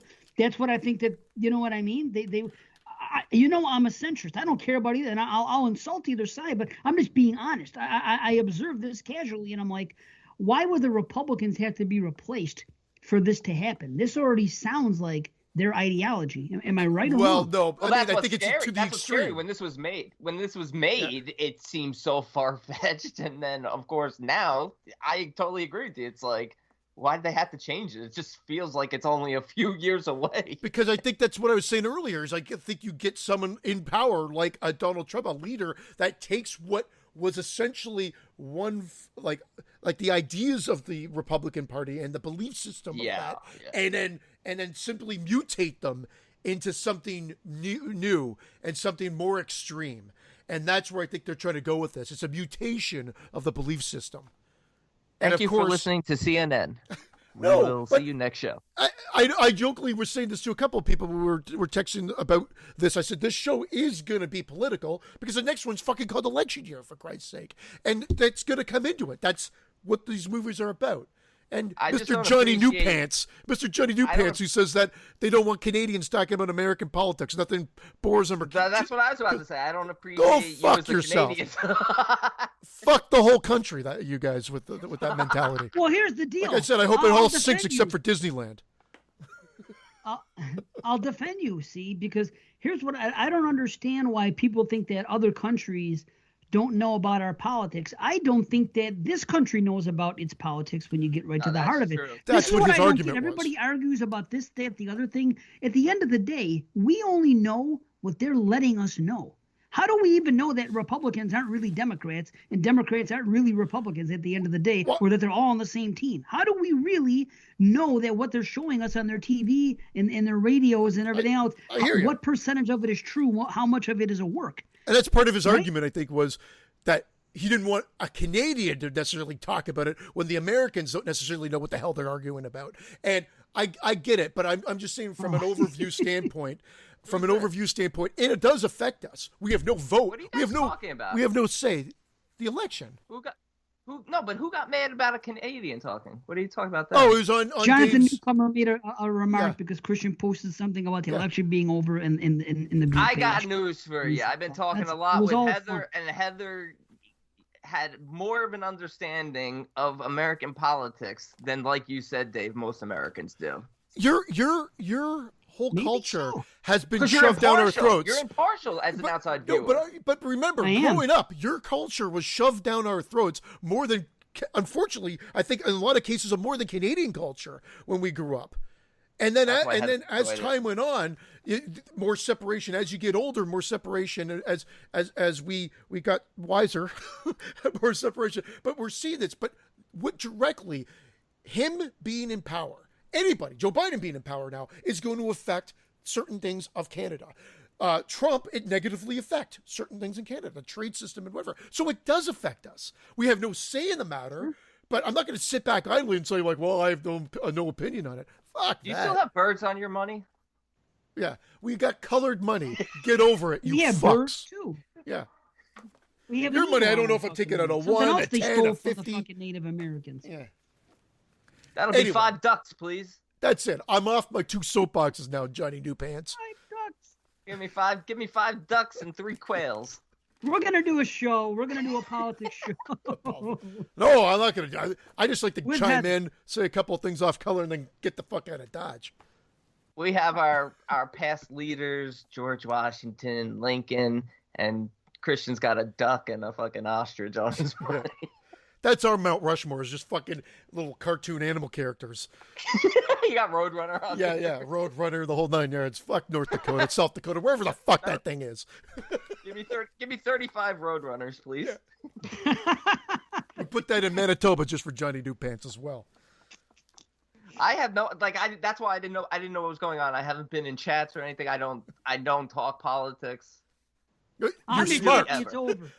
I'm just happy it's over, so I don't have to hear everybody cry on the podcast like I have. I'm happy it's over too, and I'm happy it's over and ended the way it did. So that's what I'm saying. I'm happy. It's just like when my brothers used to play. What do you call it together? Board games and shit. And my younger brother would get so pissed off, and when he lost, he would whine and cry and complain. It would be a big fucking deal, and I would tell my older brother, just let him win, so we don't have to deal with it. That's how I feel now. I'm glad that the Democrats won, so I don't have to hear them complain on podcasts for the next 4 years. They and that's didn't what swear I said on Frankie they wouldn't play board games anymore, did they? You guys are swearing on Frankie too much. How'd that text work out for you, D? I look at his text. He just says, "I'm glad," and people went off on him. People just jumped down your throat. I was like, "Holy shit!" I mean, granted, you do put it out there. Like I put that post on our page. I put the post. He got mad at me. He's like Teflon B. It's like I want to be like fucking Teflon B. But I do put it out there. There's a little bit of always just like, fuck you guys. I'm going to put this out there and just see what happens. So I'm not saying that that's not what you did, D, but I think you put it out there and then some people took massive offense to it. Some did. Most people laughed about it and said, amen. You know what I mean? Yeah, but the ones that opposed it, you can't make them happy no matter what. You can put butter on their ass, a fucking lollipop in their mouth, and fucking give them a blowjob, and a fucking party hat, and a horn, and everything that they could want, and they're still going to find something to complain about. Is that how Black Phillip makes his butter? in a Democrat's ass. Is that the next 30 already up? That's the next 30. We didn't even talk about the fucking movie. Well, we did, but we're only halfway through. Politics on the show. No, and we haven't even gotten to election yet, so that will be the political segment of the show. Well, when you give your rating, get your shit in. It's okay. I'll just say this: I love the fact that we're introduced to the resistance group. Carmelo Jones is the leader. It's sort of in the backdrop. You see Dante Bishop, stranger from the first one, show up and help them, save them when they're trapped at the when they're captured and trapped in the I call it like the laser tag maze that they're trapped in, where they're being hunted, where they were like basically auctioned off and hunted, and they auctioned off to like the sisters. It reminded me of like the Soska sisters. I heard you bring your new swords this year, you know? Yes. Yeah. I was like they should have gotten the Soskas to play that part. Right. And it was a cool reveal towards the end. I didn't it was a expect cool reveal, and it was sad when Shane got shot and died right in the middle of a "I love you." Oh, But it was nice. It was heartbreaking. perfect time to die. Yeah, it was. It was like, "I love you." Ah! That would be the closest thing to a surprise kill that you're mentioning, or one of those things. I know it's not exactly what you're talking about, D, in the first one, but that would be the version in this movie. Like Sure, mid-sentence, yes. boom, boom, boom. It's heartbreaking. And that whole auction scene is great. And they went right into it in part 2, where they auctioned it off to the highest bidder and how they're fist pumping and everything else. And you could see the hate in Leo's eyes, Sergeant's eyes at that moment in time. And he knows you're mine. And the whole takedown. I love when he catches up to the old lady, the auctioneer, Oh. outside. And he shames her, yells at her. It's like, "Now run." Yes. Run. Oh. Yep. It was good. That's great. Yeah, and then Big Daddy shows up at the end, and I know it gets confused with the Jesus. Now I'm pulling a Christian. I hit my mic. It ties in with the with the mercenaries in part 3, where it becomes really much more government. But Big Daddy is a government official. You learn that those trucks are government trucks being sent out into these low income areas to cleanse the areas of the poor. Eradicate, cleanse. And the reason is he finds out, he knows who Sergeant is, and so he knew where he was going. The only reason why he would be out on Purge Night, I buy it. It makes sense to me. Absolutely. Based on the story. And So I love the fact that the drunk driver ends up saving him, shooting Big Daddy right between the fucking eyes at the end. I like that. I like that. I teared up. With like, "You took my son." The emotion that he gets out of that scene. Yep. I actually Me too. teared up. And it happens in this too. movie. And it happened actually the first time I watched The Purge a little bit with the Ethan Hawke thing, just because I thought, like, just the dad in me. I was just like, oh. But then in that, it was that whole "you took my son," that part. And there was a scene in part 3 as well. I think the fact that the movie could get you that emotional level always ends up amping up my enjoyment factor and my overall rating. But that. Yeah, and then at the end, he grabs, they're holding hands. He grabs Callie's hand, and it's almost like a thank you to Callie. I know she was being, like Dave was saying. No, it's okay. She came around. I know, but it's like everything she was doing and doing was building on their relationship, and at the end, it was like a thank you for being, a pain in the ass this whole movie, because you ended up saving me, and then of course 364 days till the next purge, and so matter of fact, like, lives are destroyed, lives have been saved, in both of them, and Forgiveness. We'll see you next year for it. We don't give a fuck, this is happening every year. Yep. So what's your rating? My rating is the same as the first one, 9 out of 10. Ooh-wee. Yeah. I was struggling with this because I keep saying that this. I think sometimes I feel like this is my favorite out of the series. I had it at 8.5. I can't disagree. 9 out of 10 because it's a different movie, but it's just as enjoyable. Yes. Nice. I liked it. I pretty much liked it a lot too. I think it's funny that I like getting the people together. We have this couple here, we have this group here, and we have this group here in the beginning, all experiencing their stuff at the beginning of the purge and preparing for it, and how they all end up together. And it doesn't seem too forced. I like how they do that in this movie. It's cool. I think it's pretty funny that that guy and his wife, I forget their name, or that they're going to be separated. That not once but twice they put them. They're in situations where cars break down on the same day. Yeah. Like, oh, we should have. What kind of bet? That was something that happened to me. I'm like, what are the odds? Twice my car breaks down. I find that funny. I wish he had showed up in the next one though, Liz, because she stays with the resistance. I wish he had I hear you. Maybe showed up again. Because I want to purge, right? She can't show up in the last one. Like I said, that would be like a character that could return, because don't forget, in the next one, Dante's the head of the of the resistance. Carmelo Jones is gone. I don't know if it's because they couldn't get, I forgot the actor's name, the guy from The Wire who was the head in this one. I don't know if it's because they didn't get him back or maybe he was killed. But, you know, I'm feeling like if they do bring her back in the future, it's just that like the resistance has grown and it's a much bigger operation that could finally like bring an end to this. Right on, man. Well, I like that bus on fire shot. Oh, when you see it in the back cruise, that's fucking awesome. Yeah. Dude, it's sweet, real quick, and you see it's completely on fire. I like, what's his name? This is Diego's night. That whole thing, good shit. Anyway, yeah, I came around. I did like it. I have a little complaint that I said about the thing at the end, but I still enjoyed it, and it's an 8 out of 10 for me. Nice. Yep, I Hall of definitely Fame. came up. Woo!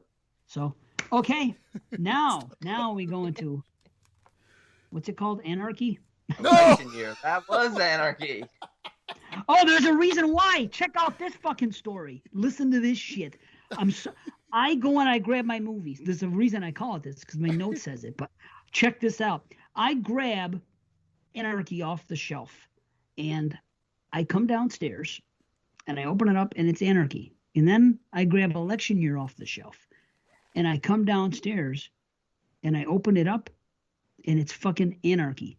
And I bought, this is so weird. You're not going to believe this story. First and foremost, the first time I saw this movie, Election Year, I rented it on election night when Trump won the election the first time. It was about 8 o'clock at night. If you guys remember, we found out who won. It was like 11 or midnight. It was later on in the evening. But I decided I was going to wait until election night to watch that movie. So I went to Family Video and I rented Purge Election Year that night. I go home to watch the movie. I put the thing in. The fucking disc was faulty. It's the only time I rented a. I was so pissed off because I planned my whole night around watching this movie. It was a wrench. Oh, it was a fucking wrench. So now I'm pissed off. I end up having to steal the fucking movie, and I'm living at my dad's apartment at the time. I end up having to steal it off a torrent site, knowing I'm going to get a warning for it. Because it was distributed by Universal, and you can't steal from Universal; you'll get busted. But I never put it at my father's house, and I know that if you get one warning, that's the end of it, and he won't even care. So I did it. I watched the movie that night. Yeah, he did it. Now- He set his dad up. His dad's in jail now. No, you're allowed to get one fucking thing and not have anything happen. It's fine. You stole from me, Danny Torrance. So I watched that movie that night. Now, years later, I have since purchased all of them from Family Video. I go to watch this movie yesterday, and guess what? It just happens to end up to be the day that we find out that Trump is not going to be back. So the first time I watched it was the night he was elected. The next time I watched it was 4 years later. Was it defective? And you had to torrent it again? It wasn't defective. It wasn't in there. Apocalypse was in the fucking thing Anarchy. instead of Anarchy! whatever the fuck it's Jesus! called. Resident Evil Apocalypse was there. He's like, what the fuck? Anarchy was in there instead of election night. So once again, I had another problem with the fucking Blu-ray from fucking Family Video with election night. What are the odds that I'd be watching it the day I find out Trump was not going to be elected, and the night that I did the first time, and that both times I was going to have a problem with it? It's the odds are astronomical. Luckily, C has him on his Plex, so I was able to fucking watch it. But I was like, holy fuck. I don't want to be a dick, but it's election year, not election night. Election year. Election night, apocalypse. What Let's talk franchise? about it. The meter's second from running. the first Purge. All right, Purge You only have election year, 22 minutes to talk. 2016, former police sergeant Barnes becomes head of security for Senator Charlie Roan, a presidential candidate targeted for death on Purge night due to her vow to eliminate the Purge. Written and directed by James DeMonaco once again. A perfect follow-up to Anarchy in the sense of like it's a companion movie. It looks the same. I would be shocked to find out he had a different cinematographer. Like it actually looks very similar, and that's a good thing. It moves very similar as well. I like the protector factor. I like the elected official and her. As we learned 18 years ago, her whole family was killed, so she wants to end this night, and she asks Leo directly Dude, why. That's a cool scene at the beginning when they show and the killer's like it's mommy's choice who gets to survive. That was I know Yeah. that was upsetting. The Mummy's choice. I don't like the voice they used for the guy. It was a little over the top, a little too cartoony. It might work for some for the creepy factor. It just took me out a little bit. If I just had to nitpick a little bit, that voice they used for the guy, because you never really see him talking the way the way it's filmed and shot and edited. But that was my only quibble. But the actual end game of that scene is really, really upsetting. And, You're acting like sad. a real crumb. I hate you. Oh, shit. I'll tell you what. Hate you. Like I said, coming into this I would have called this my favorite and the first one my least favorite. And now, again, I only saw them one time. It's so weird because what I liked about this one, because I watched it on election night at the time, all that stuff that was going on with the election and everything that was going on in the world at the time, it was cool. It seemed true to life in some respects and everything. I liked that gimmick. I liked all that stuff, and I thought it was more politically charged than the other ones at the time. Now going back and watching it, I still like those aspects, but they weren't as strong as I remembered. I thought this movie was going to be different, but instead, I guess I always remember that scene at the end in the church. I remember the beginning, and I remember that. Those are the standout scenes. What I didn't remember is that, in my opinion, too much of this movie is basically just about protecting the senator and traveling her from place to place. It doesn't focus as much as, like, damn it, I'm going to say it again. Anarchy. Anarchy did it perfectly. It was the perfect blend of getting to know all the characters and everything else and getting them together and caring about the characters. In this one, yes, of course you care about the senator and everything else, and you care about the other people that are thrown in there. Absolutely. But to me, this seems kind of like a lesser version of Anarchy, and it's too much about the transportation of the senator and not enough about some other things. That was my takeaway. I can meet you close to what you're saying, but when you say a lesser version, I'm not diminishing it by much. I don't enjoy this quite. I enjoy it almost as much. I think the characters are as good, but I hear you. There's something missing that keeps Anarchy at a 9, and this one like a notch below, in my opinion. It's only a notch below, because I do think that the introduction of the guy at the store, and that whole thing about Purge insurance and those two girls, the schoolgirls that come in, and that they're going to come back, all that stuff is great, and a carryover from Anarchy. I want my candy bar, you old fuck. Yeah. that girl is fucking nuts. And that stuff was great. The first act was great. The third act was solid with the church and where they're at. It just seems to me that the second act and all the action, I just fell out of it. I wasn't intrigued in the travel and the action and the characters as much as I was the movie before. I kind of fell out of it this time. And it was the last thing I was expecting to happen. This was my favorite coming in. Just like The Purge, the first one, the original, was my least favorite, and I fucking loved it. It was weird the way it happened, but something about the second act, it felt a little old hat and in some ways rehashed. But I loved the introduction of these characters and everything that happened, and I feel for them, and Lenora and the guy with the shop and those girls coming in, and we have to feel for the senator and what's going on. And I just... Lainey, she was great. What I call her, Lenora? Sorry. Everything you're saying about this is where I feel like I'm going with the fourth film, The First Purge. That's where I feel like it gets a little bit more redundant, but still good. I agree with that. But here I was still on board for the most part. Like, I mean, this is still really enjoyable. You really care. Like I said, I love the fact of Leo, where he experiences why he wants to protect her, that she does trust him. There's a trust there, because she invites him to have a drink, even though it's water and whatnot, and they're there. And Leo wants to make sure everything happens. And then the whole takedown of them wanting to assassinate her and getting rid of the class 10 or whatever protocol. The ranking of 10 or higher. Yeah. Yeah. No, I like that. I agree. I think this one elevates from Anarchy because of the fact that now finally we're dealing with somebody who's a genuine threat to the Purge. At why the ranking and everything is lifted. Also, we get more talk about the political aspect that now there's murder tourism. International people are flying over.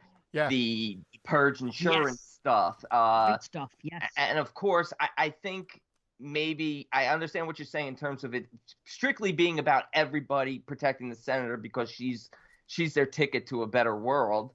Yeah. But also the action is more geared up because now he's dealing with mercenaries and diehard military men. And I love that action. I mean, that I don't even know what it's called. That blade that Leo uses, that little blade that sticks up between the fingers.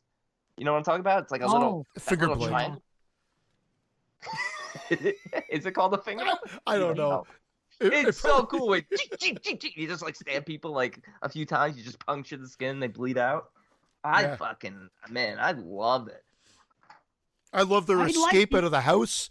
There is a lot there, Dave. I'm not necessarily disagreeing. I just think I still feel like this is high caliber, no question, and I'm on board for the whole movie.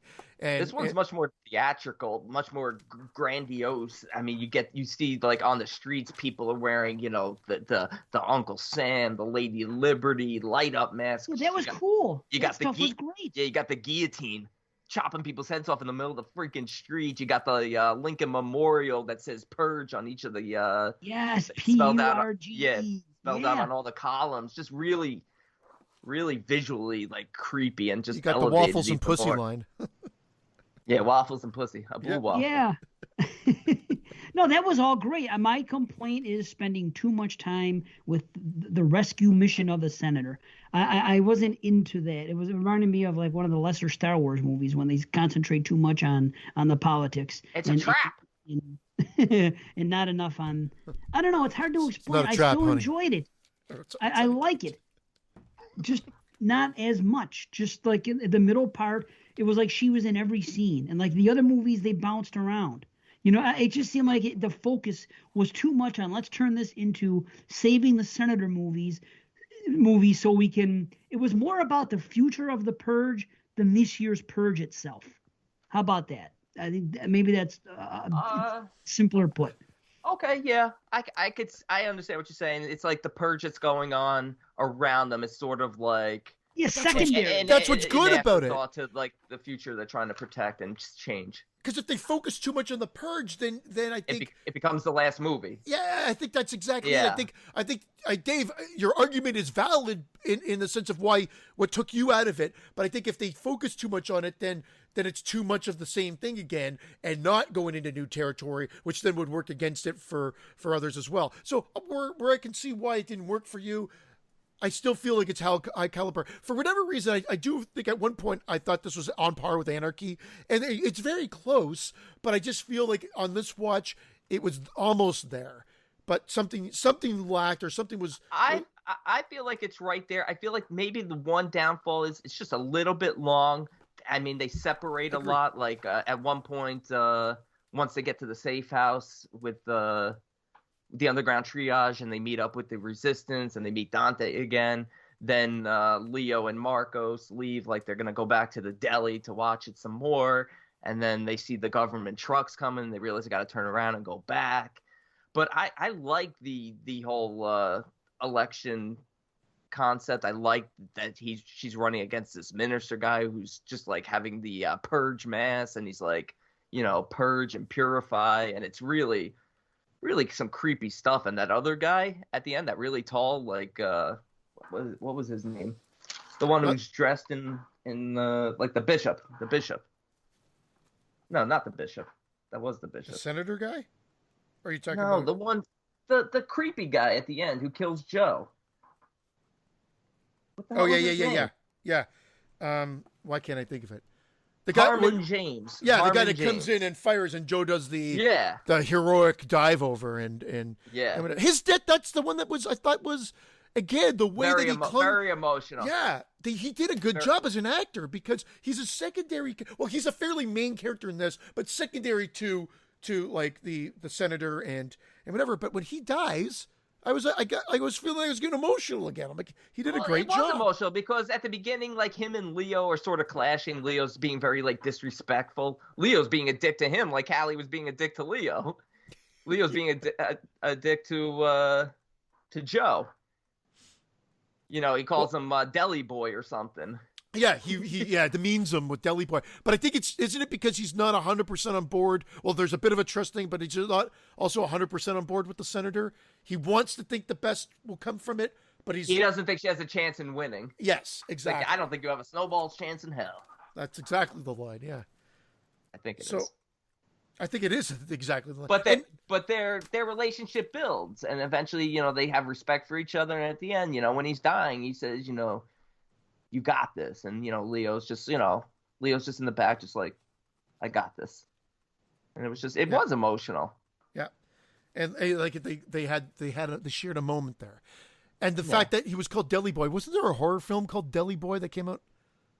Deli something? There was a Southeast Asian film called New Deli Boy. No, that's a good joke. But you can't say that. I thought there was something like Deli something or other like a few years ago that Dave had on his list or watched. Bag Boy, Lover Boy? That's what Bag Boy, Deli Boy. Not even close. Not even remotely close. Bag Boy, Lover Boy is a good film, but I don't know about Deli Boy. The sequel. Bag Boy, Deli Boy. Anyway. So that's it, Dave. I love the escape. I love that Leo had the trap door that only he knew about. Can't talk. That only he knew about. And then when his own people betray him, he blows up the room. I thought that was awesome. No, that was great. That's why there's still, it's high caliber. It's a lot of action. It's still horrific. That whole church scene at the end is really, really upsetting when you're mixing religion with this as well. This takes it to another level. It happens. Religious fanaticism. Purge and cleanse your soul. And when they find all the live people bound and gagged in the basement of the church, you know, the level of the amount of purging they were going to do that night is just insane. Oh, and that's why I see Dave saying, like, the first act and the third act solid. I don't think the second act it diminishes too much of my enjoyment. I don't think so either. I understand what Dave's saying, though, especially, you know, when they get to the triage. There's a lot of politically driven. You see the senator talking with the victims and stuff. It becomes a lot of, like, campaign type stuff almost. And I could see how it could take you out of it because it is more about the senator and the future of the purge. But I think they do focus enough on the purge. We got, of course, the mercenaries and the lead mercenary who's not Anthony Michael Hall but looks exactly like Anthony Michael Hall. You know, Anthony Michael Hall's look-alike actor. I forgot the actor's name, but he's a good actor too, and he was great in it. Yeah. Because, again, it's weird because even though, like, I think he's it's evil and they're killing, but he's literally doing it just for money. Because at one point he says, let's get our money, let's get the fuck out of here. Like, he doesn't want to purge. It's a business at this point. Right, exactly. And that's how it, you know, it becomes exposed, and is that it's all for profit. It's not about the people. It's not about the people being mentally any better off and lowering crime in this. It's about getting rid of the lower class and lining the pockets of the elite. Yep. No, I get what you're saying. I 100% do. You know, I like the movie for that. Maybe I think that's what I liked it for the first time. I liked what they were saying about the politics and their opinions. And I was like, yeah, you know what? You're right. I know exactly what you're trying to say. And this is very believable. And in an extreme case, it could happen. You know, I get all that. And I enjoyed the movie. Like I said, I just fell out a little bit in the second act. That's really all there's to it. I wasn't engaged with the characters as much as I was in the prior two movies. That's all. But I still enjoy it. I think there might have been a little bit more gore in this and a few better kills. Like the Candy Girls was great when they got ran over and blasted in the face. Dude, that was fucking epic. Yeah, man. I love it when Lainey comes back and just fucking, and they show it in slow motion. The one girl flying through the air, and if you notice, her shoes fall off. My shoes fall. They do. You see her shoes fly off. My Always a shoes bonus. fell off. I think that was a trend started in Halloween too, and it's always a treat to see. Oh man. Oh, I like that the one guy is actually true blue. See, that's what I like about when somebody believes in their shit all the way till their dying day and they end up not be. I have more respect for somebody that stands up and says something politically, but they truly mean it and believe in it and they think that it's for the better of the country. I have more respect for them, even if I disagree with their opinion, than somebody who's not true blue and is just, doing it a different way and for the wrong reasons. Like at the end, when that guy's there and the gun's pointing to his head, the politician, the guy in the NFA, and he's like, purge, shoot me, kill me. It's your right as an American. Purge, and he's begging him to shoot. I respect that character, even though he's the heel and I don't agree with what he's saying, but I like when people or characters do that. He's true blue right to the end. He truly believes in the purge, even if it's him losing his own life. I dig that. Yeah, and Dante does in this one, which is sad. He sacrifices himself. And that's commendable.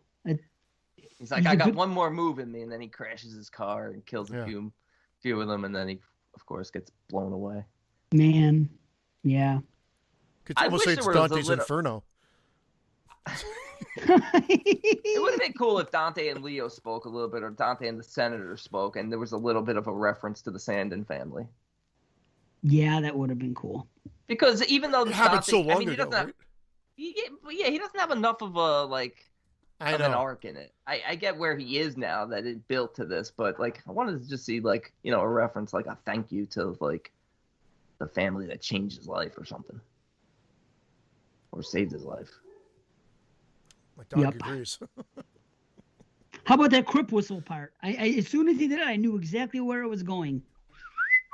As soon as the guy did that, I looked at my wife. I go, you know what that is, right? And she's like, what, huh? That's a crip whistle. Yeah, I knew it. I know what a fucking crip was. As soon as he said it, I go, oh, dude, I know what he's doing. He's gonna get there out of this by doing this shit. And he's like, I told you I had a past, but I knew the crip whistle as soon as I heard it. I'm like, that's fucking great. You know what? And that's another good thing that they do. Talking about how Joe had a past, they do the same thing with Marcos. The guy who strongly believes in the senator who works for Joe. When Leo's questioning him about what you did in Mexico, he's like, I survived. Everyone has a past, and they're not proud of the things they had to do, but they still believe in a better future than the one they're living in currently. Well, I even like Joe's passion of just having a store. He was like, this is my piece of the pie.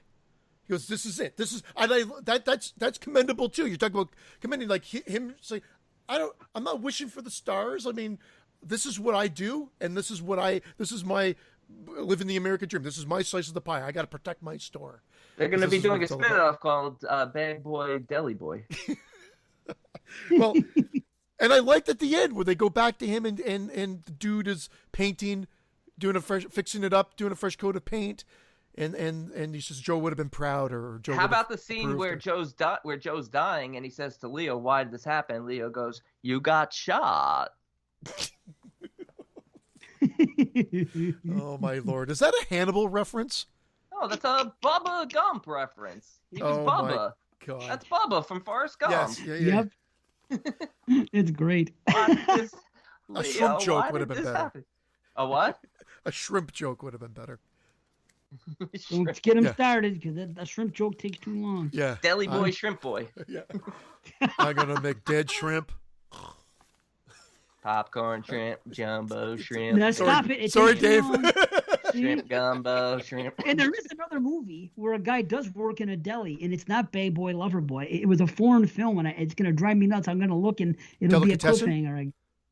No, it came out fucking 3 years ago. It's a foreign horror movie. And the guy works a kebab, something about kebabs. Remember that shit?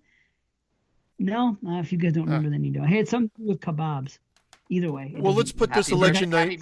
Happy birthday to me? Election year, so Brandon doesn't jump down my fucking throat. 8.5 out of 10. Woo-wee. 8.5. Wow. Well, like I said, I liked it a little bit less. I was cool with it, but just not You know, now like I like the whole Joe and Marcos thing. That there's a lot of good stuff. I just fall out of it in the middle. It just happens. But either way, 7 out of 10 for me. Oh, And I love the ending, the soundtrack, the song "I'm Afraid of Americans," the fucking Trent Reznor Bowie song. I love that song. Oh, it was perfect. that's become the new Canadian anthem, actually. I'm What's- afraid of has- Americans, and I has- won. What can I tell you? You can't say nothing. I'm afraid of both sides now. Holy shit. Yeah, we didn't even talk about the head of the NFFA. Who is it? What's his name? Caleb. Oh, I and forgot his name. his use Marcos rifles him right between the eyes. of cunt. How close is that cunt? Like he's so at the beginning, he's such like I was like, whoa. Yeah, Oh, that cool. whole showdown in the church is great. Yes, it is. It's a great scene. Yeah, It and the is. reveal of her and the fucking and how they have the tunnel and the other ones didn't know about it. It goes back to George Washington, and they keep having the same. There's been 4 churches on top of those underground tunnels, and they don't even know about it. And the way they sneak it, that's good stuff. Yes. All Yeah. great stuff. I like the 2 months after the senator wins the election. Marcos is running the deli. Laney, we touched on her a little bit. Such a strong character. Also, again, another character with a flawed past. Reference that she used to be like those 2 girls who were shoplifting. She used to, be a troubled, youth, and Joe sort of saved her and that sense of community. I fucking love it. I'm there. Dave, did you give your rating? Yeah. 7. 7. Eh. Whoa. Crazy, I know. Wow. That's crazy low.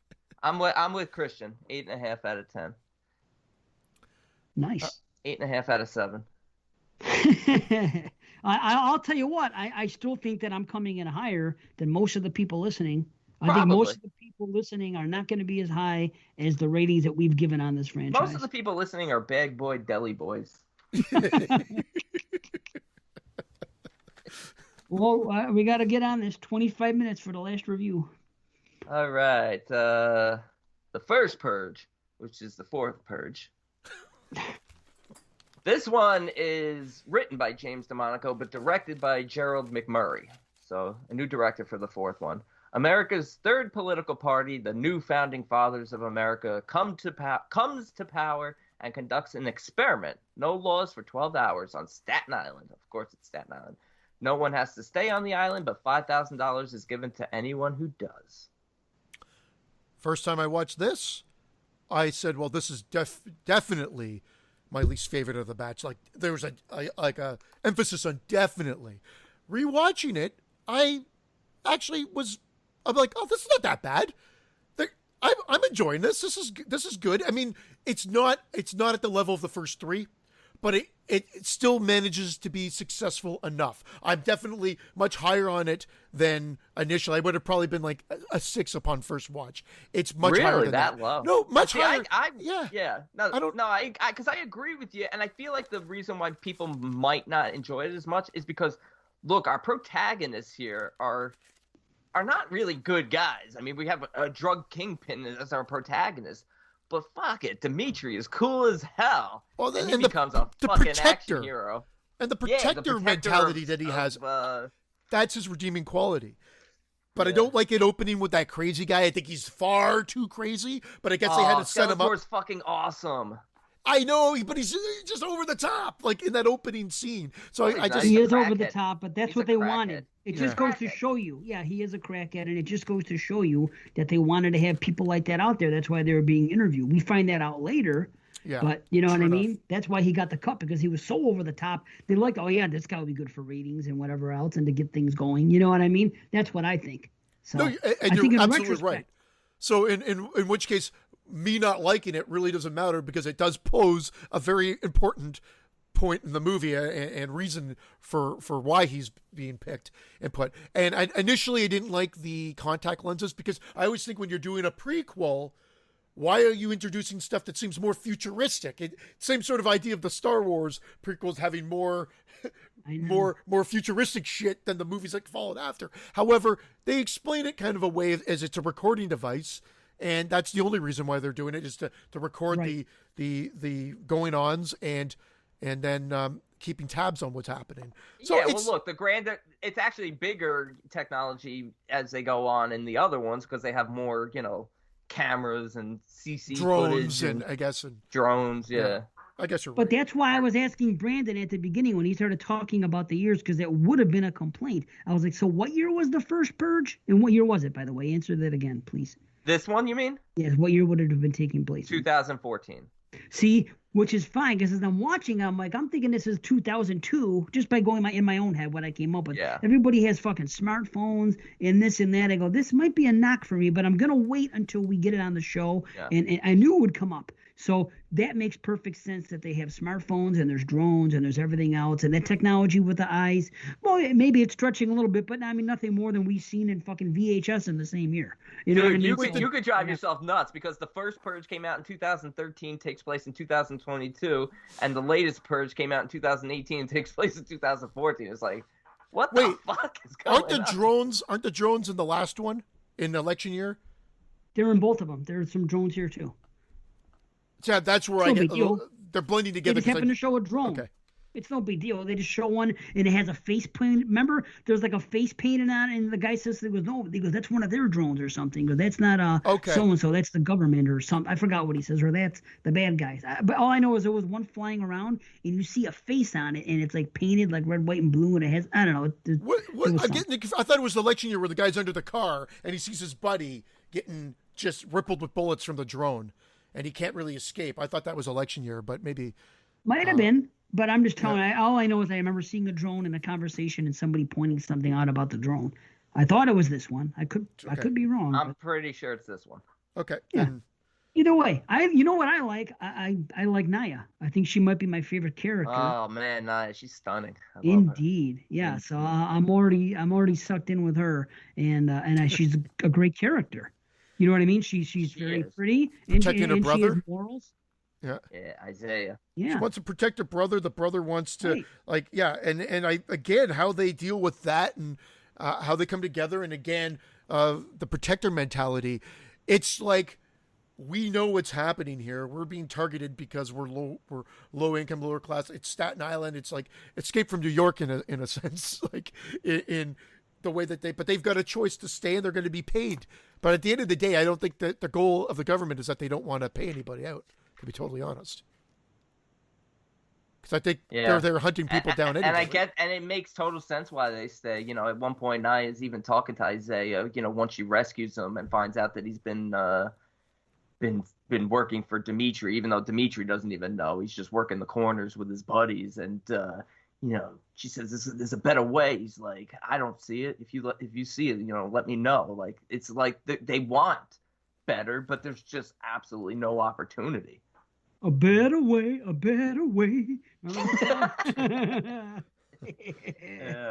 By the way, I found out that movie. It was called K-pop, or pardon me, K-shop.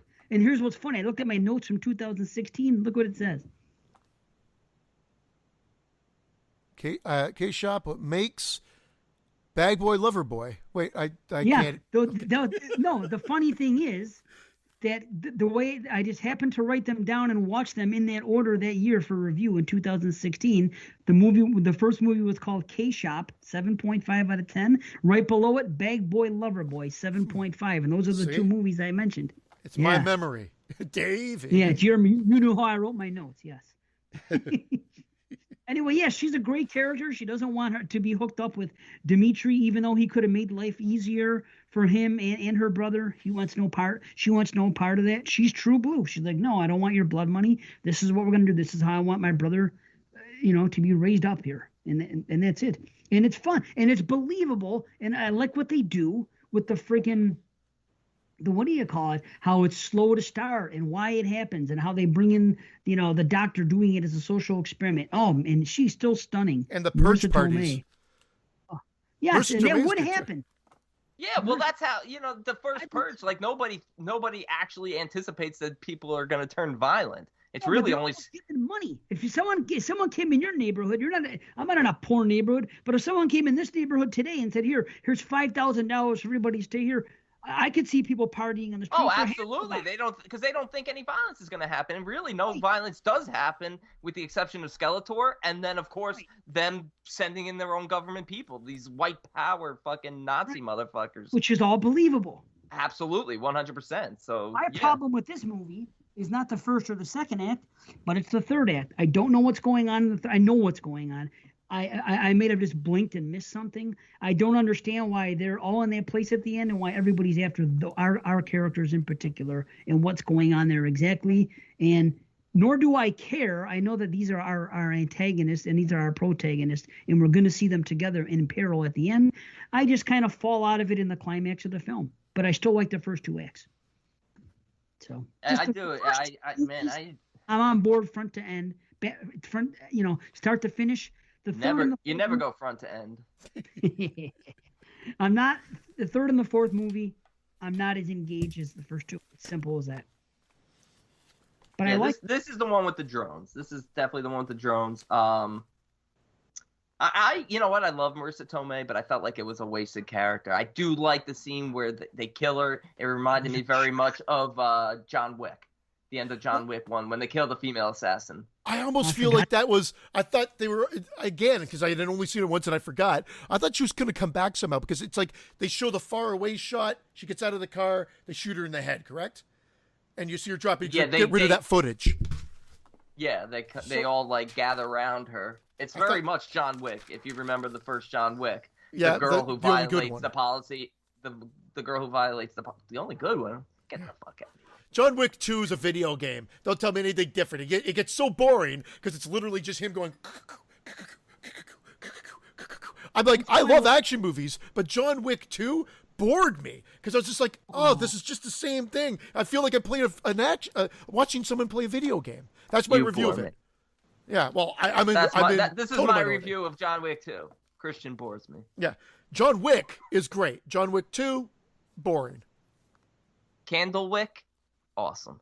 Anyway, there's not enough dog death in this to be like John Wick. No, they show that shot for so far away that I thought maybe they were trying to pull a fast one on the other guy, and it was like a switcheroo. But no, it's legit. It's funny. It's just the way it's presented to us. I thought something was going to come out of that.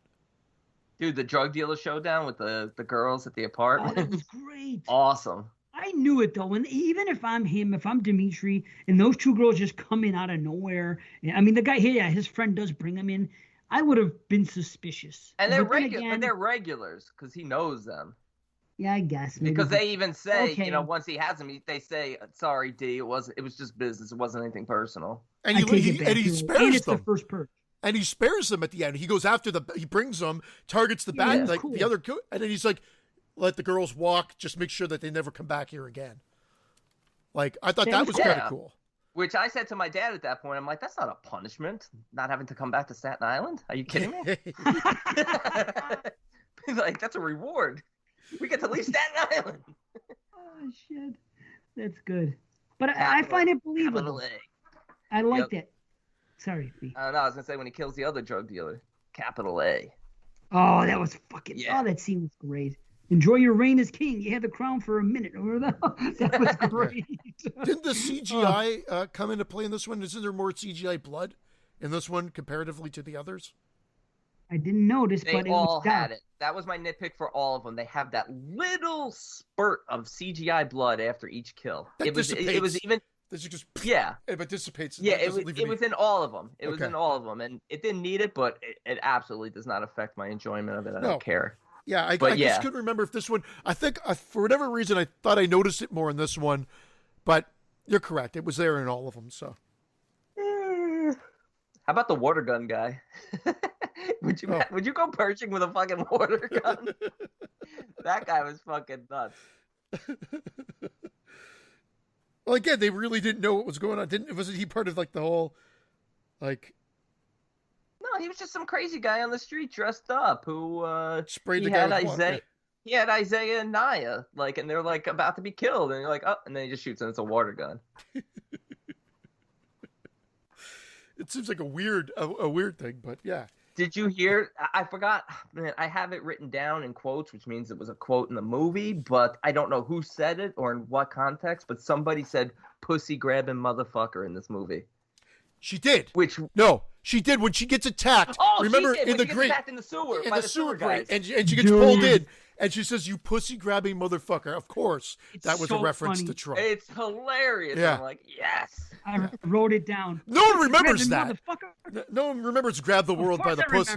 remember. No, I'm talking about society doesn't seem to remember that, or whatever like that.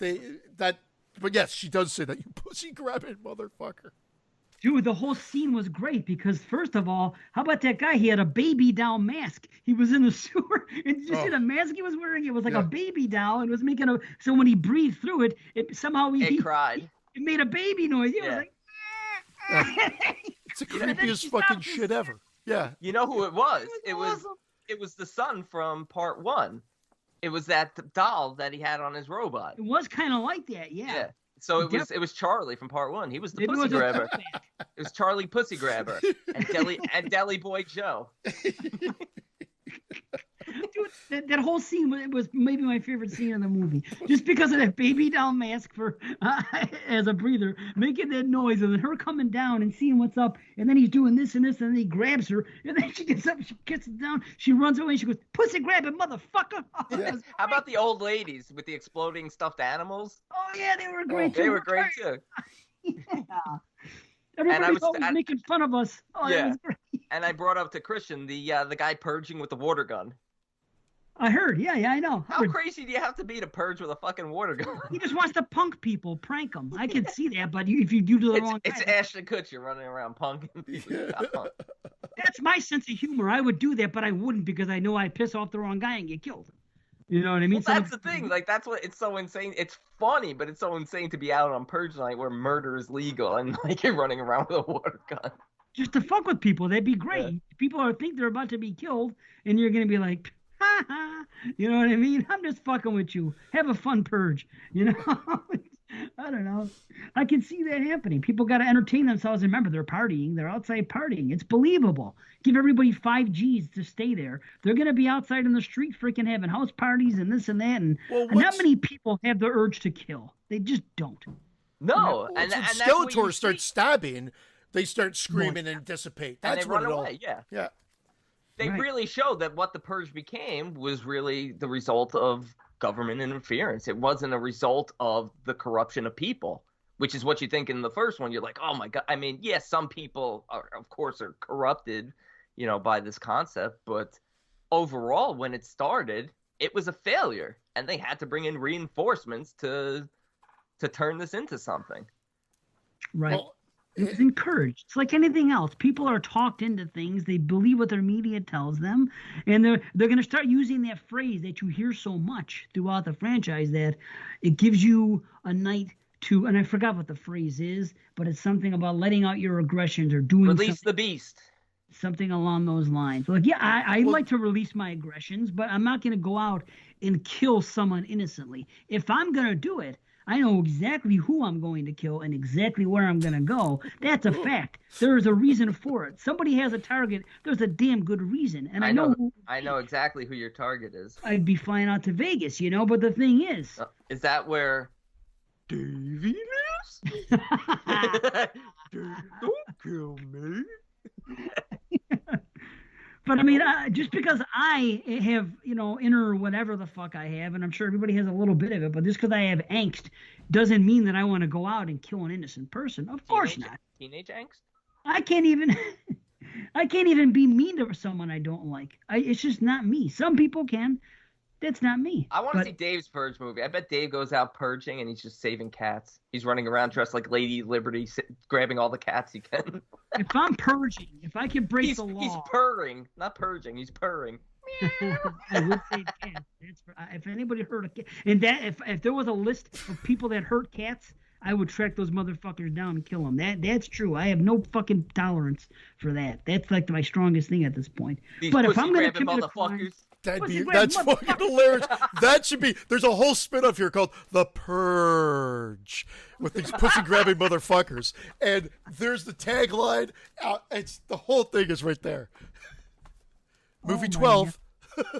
Wow.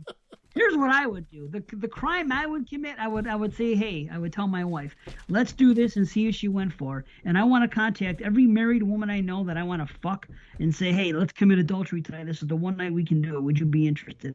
I would just want to fuck about as many women as I could in those 12 hours, if my wife let me. If your wife lets you, you can do that now. You don't need a purge. No, but If my other wife people lets could do it. No, it's hard to find another woman that is willing to do it because they know you're married. That's what I'm saying. But if they can do it also, and there's no harm in it that night, then there you go. Let's fuck. I'd fuck a woman an hour if I could for those 12 hours. If my wife let me, of course. You know. But if not, I wouldn't. I wouldn't just cheat on her. But She may throw a wrench into your plans. no. I'm sure she would. I can't help it. It's the best callback of the night. The wrench. A wrench. Yep. At least I'm not calling her a wench. You know? Yeah. The Bear Wench? The Bear Wench Project? Oh, did you ever see that one? The bear wench? Oh, gosh. That's a porno, right? The Bear Wench? It's not really a porno. It's more like a fucking. It's an adult. It's a comedy with TNA, but it's. Okay. I don't think people actually get down because I watched it with my friends. I think I rented it. It was either on Cinemax or we rented it from fucking Hollywood. So it's more like a. Probably got like Misty Monday. It's probably like a really soft core. Some shit like that. Yeah. Bear wench project. Good. No. I don't know why I know that. Maybe I did see it. It's memorable. I've seen the Planet of the Apes one. You didn't see Planet of the Gapes. That's what you got to see. Planet of the my Apes. That's what you want. Ew. I don't know. We gotta get back to that because I don't know. This is what I feel about this movie. It's more of the same. There's still good stuff here because you do care about the characters. Great stuff here. There's great stuff here. Dimitri's a strong lead. I love his sidekick, that 7 and 7 guy. When they get T-boned by that truck, ooh. Yeah. And then that's when the action really ramps up. He gets out. He starts killing mercenaries. He snaps one guy's neck. I said to my dad, I said, is it that easy to break someone's neck? He's like, no.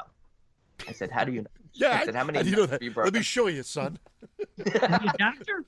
Or did you call it Dr. Lipschitz? Ask him. Yeah.